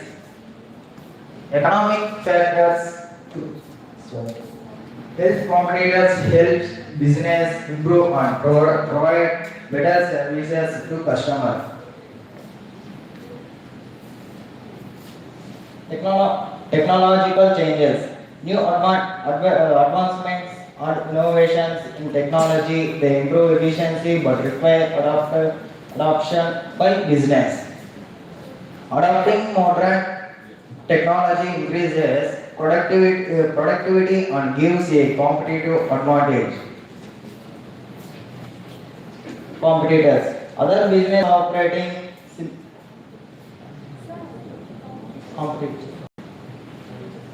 competitors. Other business operating similar products or services, they affect pricing, quality and market strategies.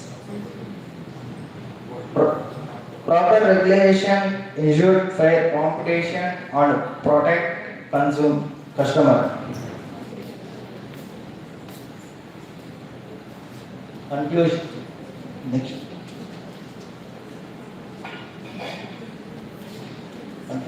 Conclusion. The business environment includes both internal and external factors that influence an organization performance. Understanding these factors helps business market better decisions, adapt to changes, and achieve long-term success. The business environment means includes all internal and external factors that affects a business understanding. These factors helps organizing make better decisions, adapting to changes, ensure growth and long-term success. Any question? Next.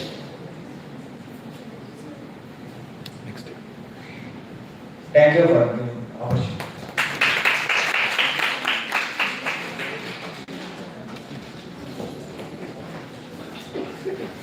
Thank you, Anjaneyu, for explaining about business environment in such a great way. Let us all clap for him. Why are you so dull? What are you thinking? I actually dream of doing engineering, but now I am unable as I am doing Bachelor's of Computer Applications. I'll give you a suggestion that can help you in doing what you wish. What? Really? Please tell me. You can go partially achieve your passion by working with prompts. Are you talking about prompt engineering? Yes. Let us call Muhammad Ayaz from first BBA to help you out.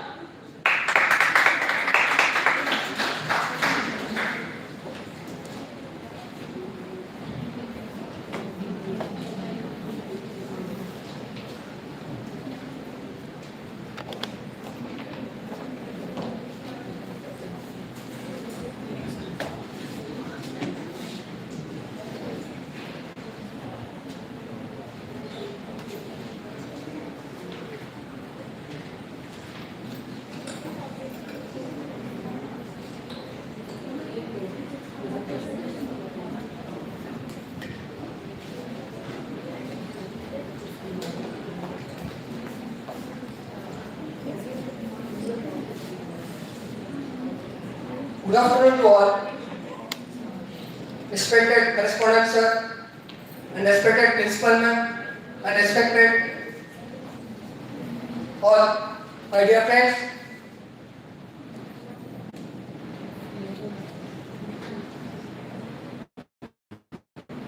This is from first BBA, and I am here to discuss about the topic from AI.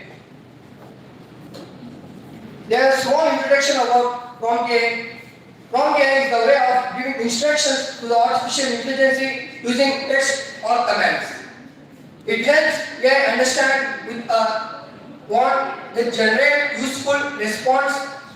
The better the prompt, the better the output from AI. It is widely used in a tool like chatbot and content generators. What is a prompt? Can anyone know what is a prompt?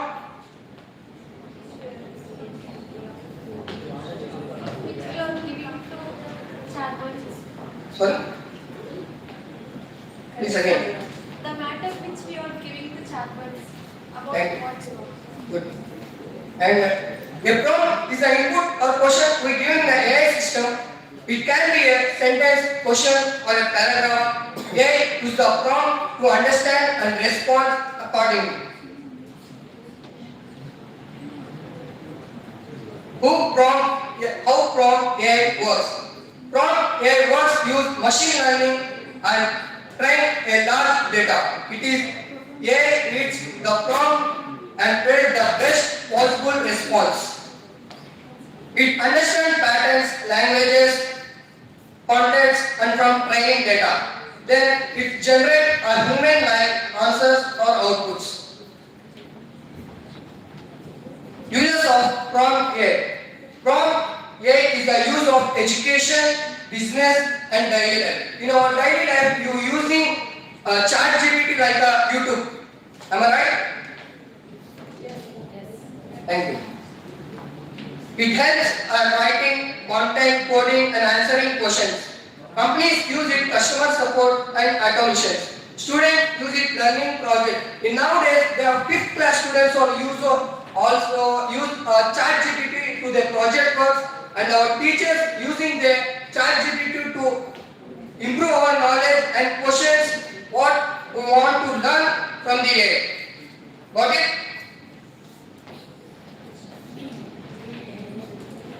Types of prompts. There are many prompts. I take some prompts. The best prompts.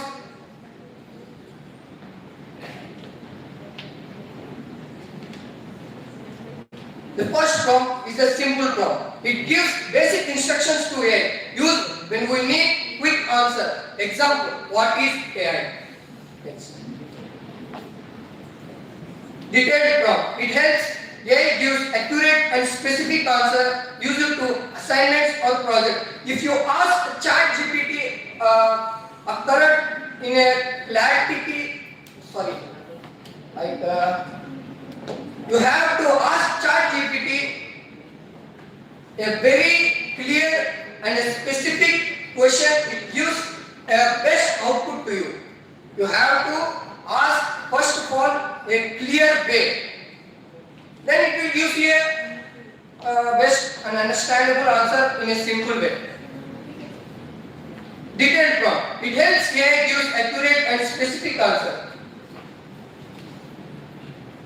Creative prompt. It is used to generate creativity content. It helps the stories, images or ideas used in design, writing and imaginations.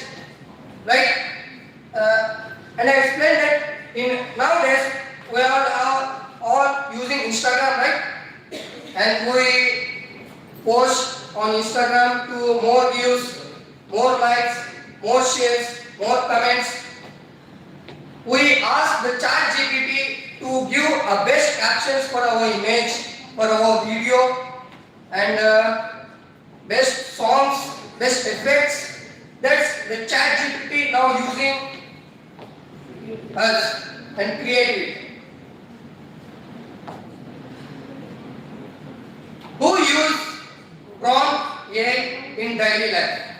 We use prompt in many ways, simple ways every day. Students use for homeworks and learning topics. People used to write messages and emails. It is also used for searching ideas and solving problems. In ChatGPT, we ask anything to solve, and it helps us in a proper way. And we have to learn from ChatGPT. Nowadays, they have many people using. Also, old age people also using ChatGPT to know their problems and asking questions to ChatGPT. There are difference between good prompt and bad prompt. First, we discuss about a good prompt. A good prompt is clear and specific. It gives a proper instruction to the AI. It produces accurate and useful answer. Example, give me the 5 study tips. And now the bad prompt. A bad prompt is unclear and too short. It does not give enough information. It confuses the AI and gives poor results.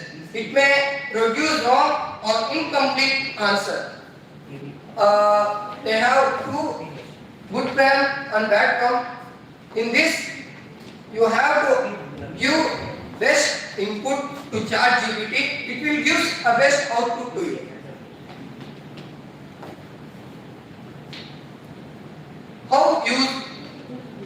Who use prompt AI in all sectors? Students and teachers. Students use prompt for homeworks, project and learning. Teachers use to prepare notes and questions. It helps in easy understanding topic. Content creator. Content creator, in nowadays they have many bloggers. How many members here? They have YouTube channels. Please raise their hands. Thank you. They all know about the content they create a new thing, and now sir is giving a live in the YouTube channel.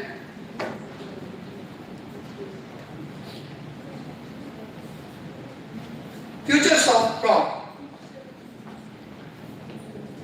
Clarity. A good prompt should be clear and easy to understand. It avoids confused for the AI. Clear prompt gives best results. Creativity. Prompts can be used to generate creative ideas. They help in stories, designs, and content. Creative prompts produce untuned output. AI users in Word. As of early 2026, will over 1 billion people are using generative AI tools like ChatGPT monthly. Specifically, ChatGPT alone commands approximately 900 million weekly active users, with some estimate placing its totally monthly users based around world. There are many users here using ChatGPT AI.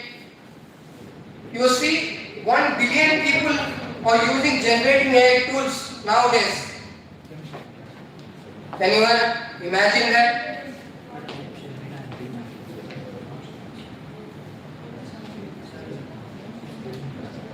Okay, thank you for giving me your time, and thank you for giving me this opportunity. Thank you, ma'am. Thank you, sir.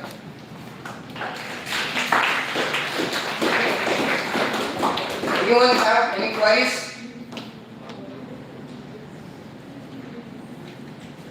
Okay, I'm done with it. Thank you.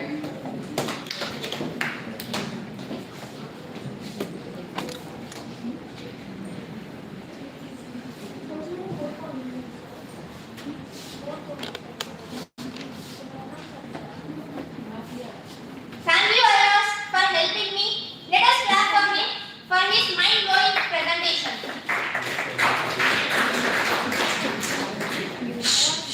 Silence, silence. Are you trying to control the students? No, I am actually trying to control my program. Are you kidding? This is not the actual way for controlling in program. Then, how are we going to do it? I too have less knowledge in it. Let us ask M. Shabila from first BSc Data Science to explain about control statement. Now we are performing a live session so we can visually see the program. Now let us welcome her.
everyone, myself M. Shilpa. I am from first BSc Data Science. Good morning, faculty and my dear friends.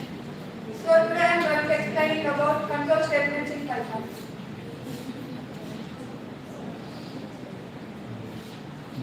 And firstly, why we use control statements in Python? To stop the execution and to stop the repetition and to stop the non-stop of the execution. First, we take a real-time example. There was a student named Ravi who followed a routine daily life.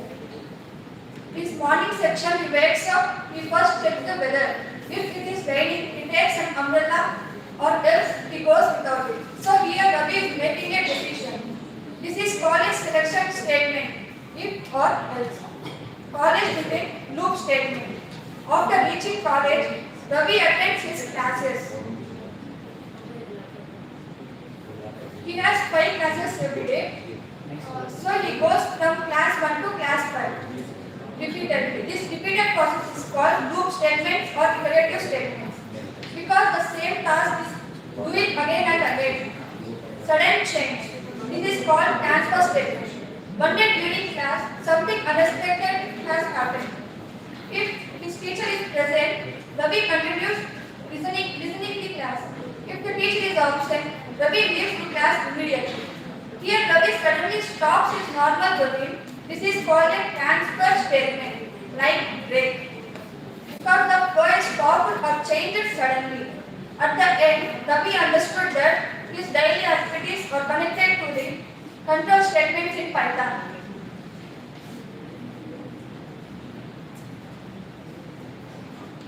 Let's go to the introduction. Control statements are used to control the flow of the execution of your program. Normally, Python executes statements one by one from top to bottom. But sometimes we need to make decisions, repeat tasks or stop execution. For that purpose, Python provides control statements. Why control statements are used? Control statements decide which statement should execute, how many times it should run, where execution should stop. Let's go to the advantages. Improves decision making, reduces repetition, makes program flexible, increases readability, saves execution time, helps in error handling. This is the flowchart of control statements in Python. Decision making, iterative statements, transfer statements. In decision statements, we go if, nested if else. Iterative statements, for loop, while loop. Transfer statements, break, continue, pass. Types of control statements. Python has 3 main types. Decision-making statements, transfer statements, iterative statements. At first, decision-making statements, it chooses the option that aligns best with your goals, values, and based on available resources. It is also called as conditional statements. Types of decision statements. If statement. It chooses that a block of code when it is true, if the condition is satisfied. Let's go to the example.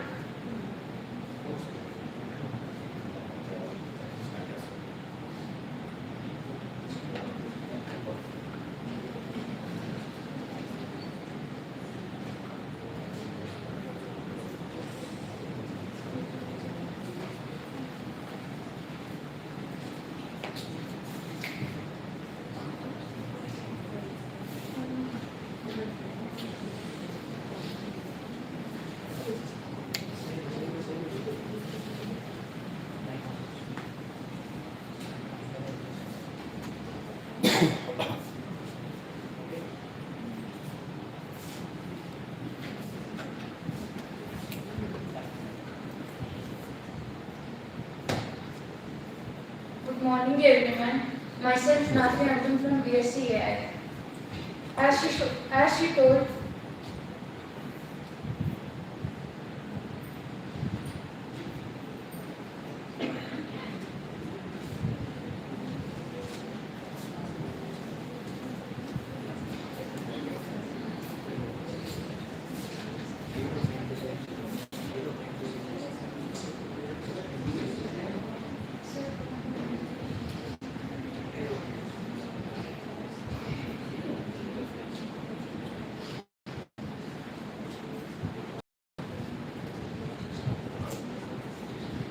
she told, I explained the example of if statement.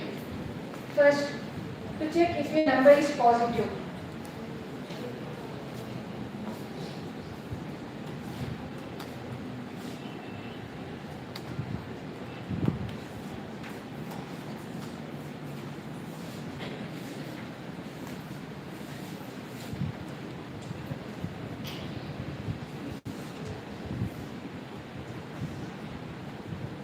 First, we create a variable name to store the value.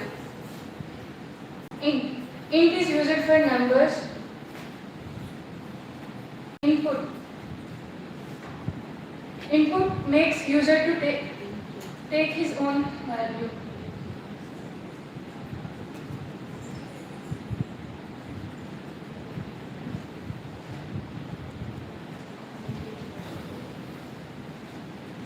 We give the user to enter the number.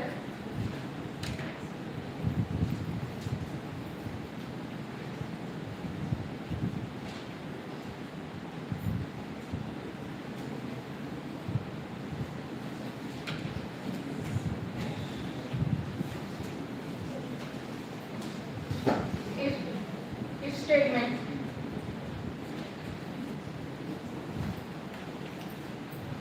If the number is greater than or equal to 0,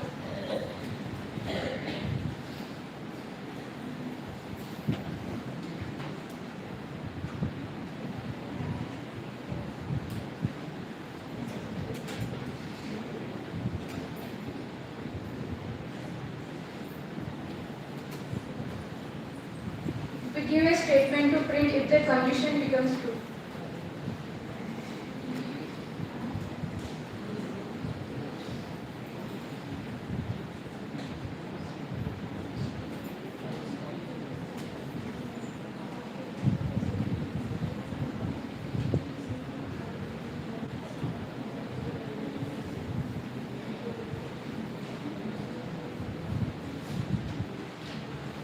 When we execute the program, it provides enter the number which we have given as input.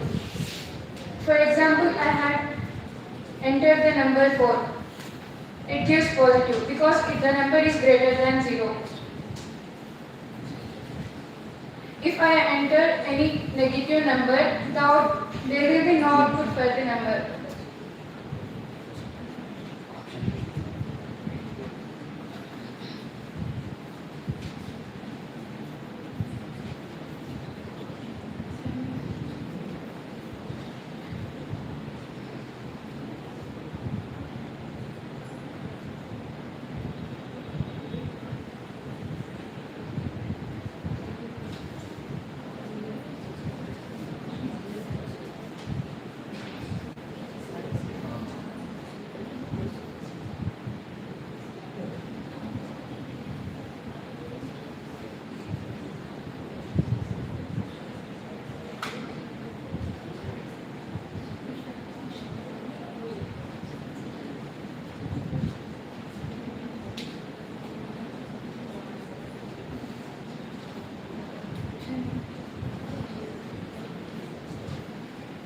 Next, go to the nested if statement.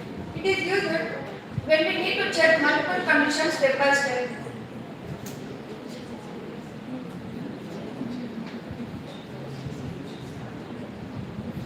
Next, if else statement.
if-else program.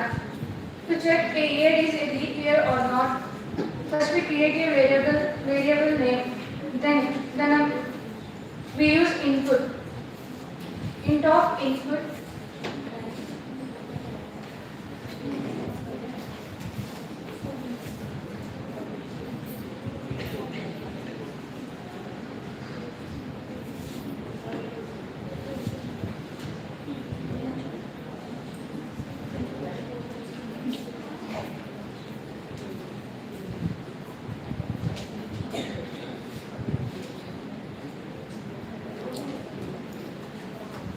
If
first we have entered 2020. It's a leap year, so it returns as leap. 2021 is not a leap year, so it has written as not. Conclusion. Thank you. Next, we are going to the if-else program.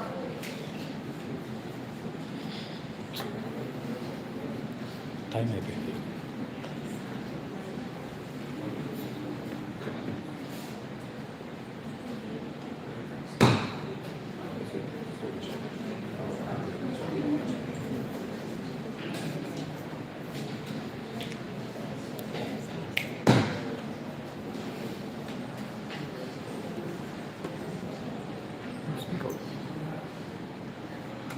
Leave it. Leave it. You declare time is over. Time up, ma'am. Yeah, time up.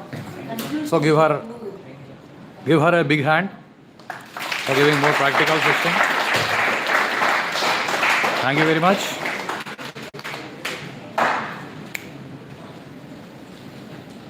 మీరు programmes చేయాలనుకున్న వాళ్ళు ముందుగానే save చేసుకొని వచ్చుకోండి. ఇక్కడికి వచ్చి type చేయాలంటే మీకుంటే 15 minutes. I cannot all the things. So ముందుగా మీరు సిస్టంలో ప్రిపేర్ చేసుకొని వచ్చుకొని ఇక్కడ లైవ్ చూపించండి. మీరు కోడింగ్ అంతా క్రియేట్ చేసుకుని ఫైల్ క్రియేట్ చేసుకుని వచ్చిండొచ్చు కదా. ఒక ఫైల్లో పెట్టుకొని అక్కడ నుంచి కాపీ పేస్ట్ చేసుకొని చేసి ఉండొచ్చు. ఆన్ ద స్పాట్ చేయాలంటే టైం టేకెన్ కదా.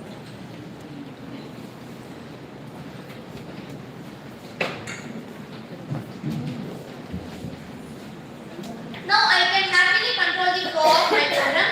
Let us all clap for her.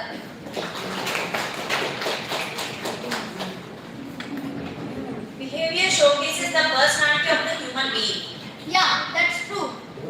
Technology is also essential nowadays to lead a peaceful life.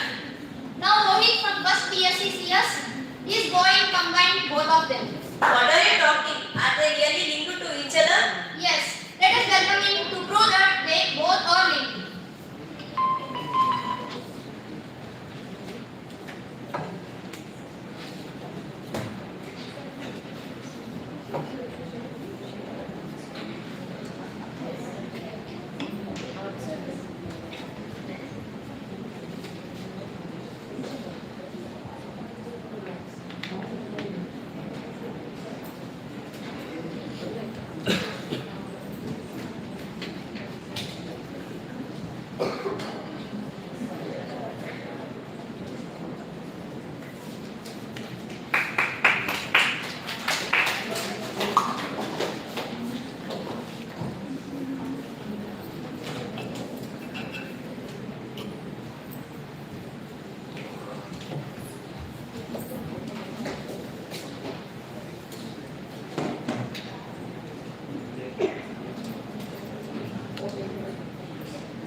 from BSc first year.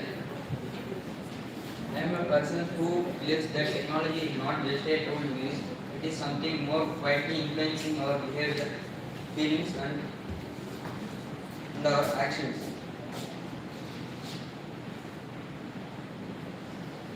And that belief inspired me to choose this topic for seminar.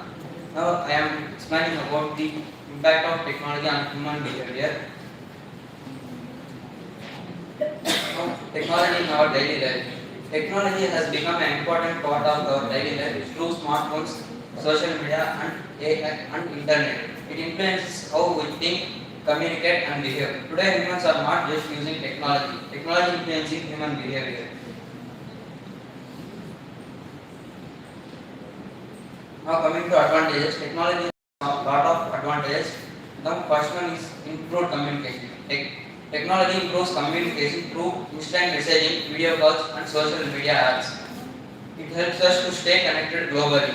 For example, we stay connected with our family through video calls, audio calls from anywhere in the world. Access to information. Technology helps us to easily search information we want, and technology helps us to learn easy learning through Google, YouTube, and online courses. For example, we can easily search the information we want. It saves time and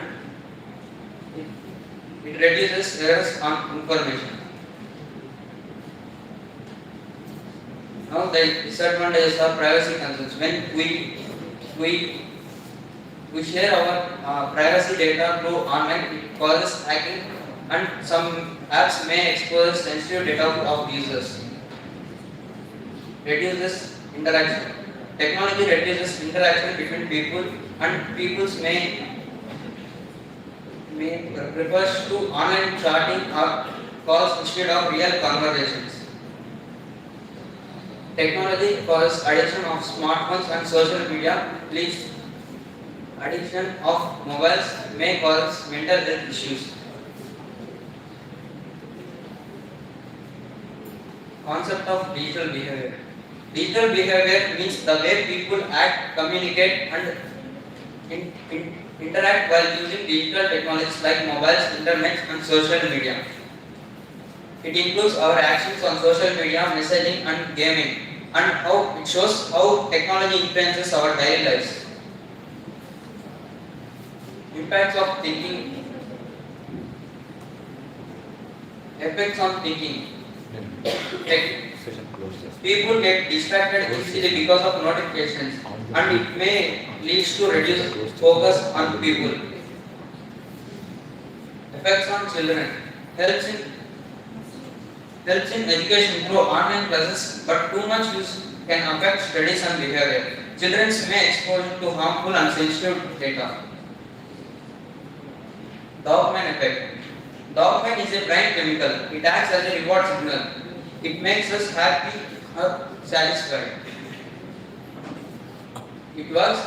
How it works? When we get likes or comments or retweets in social media apps, brain releases dopamine. Then we feel excited. It leads to phone addiction, and it also reduces real life interaction. Fear of missing out.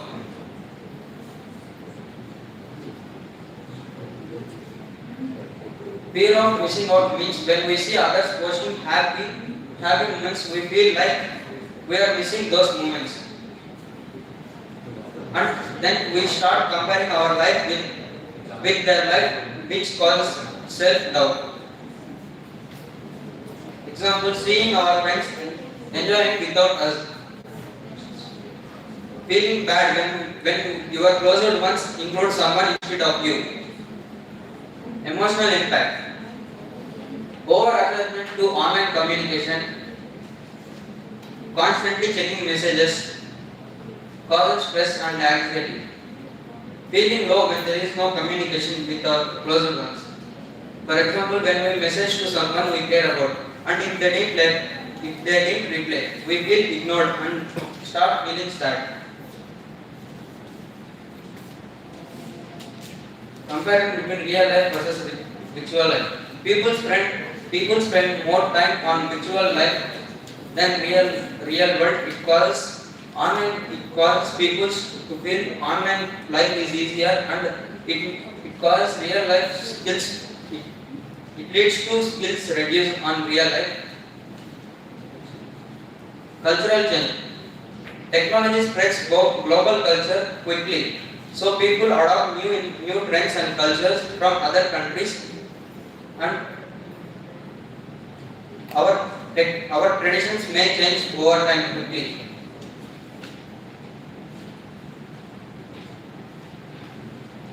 Conclusion.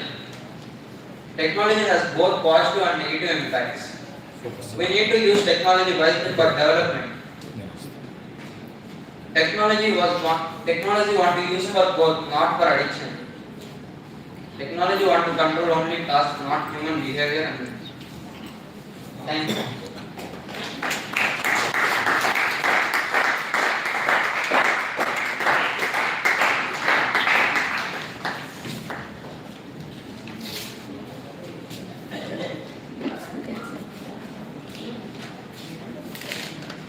So, thank you very much to all the students who participated in the event.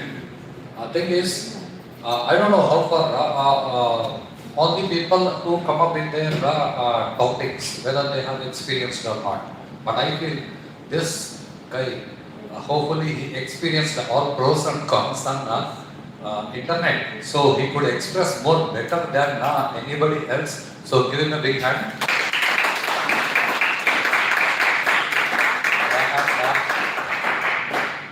And of course, all the people are experiencing all these pros and cons through internet. So be aware of things. Like Kiran decide, we shall go for a lunch break between 1 to 2. After 2 o'clock, we shall continue with the same session. Thank you. Thank you very much.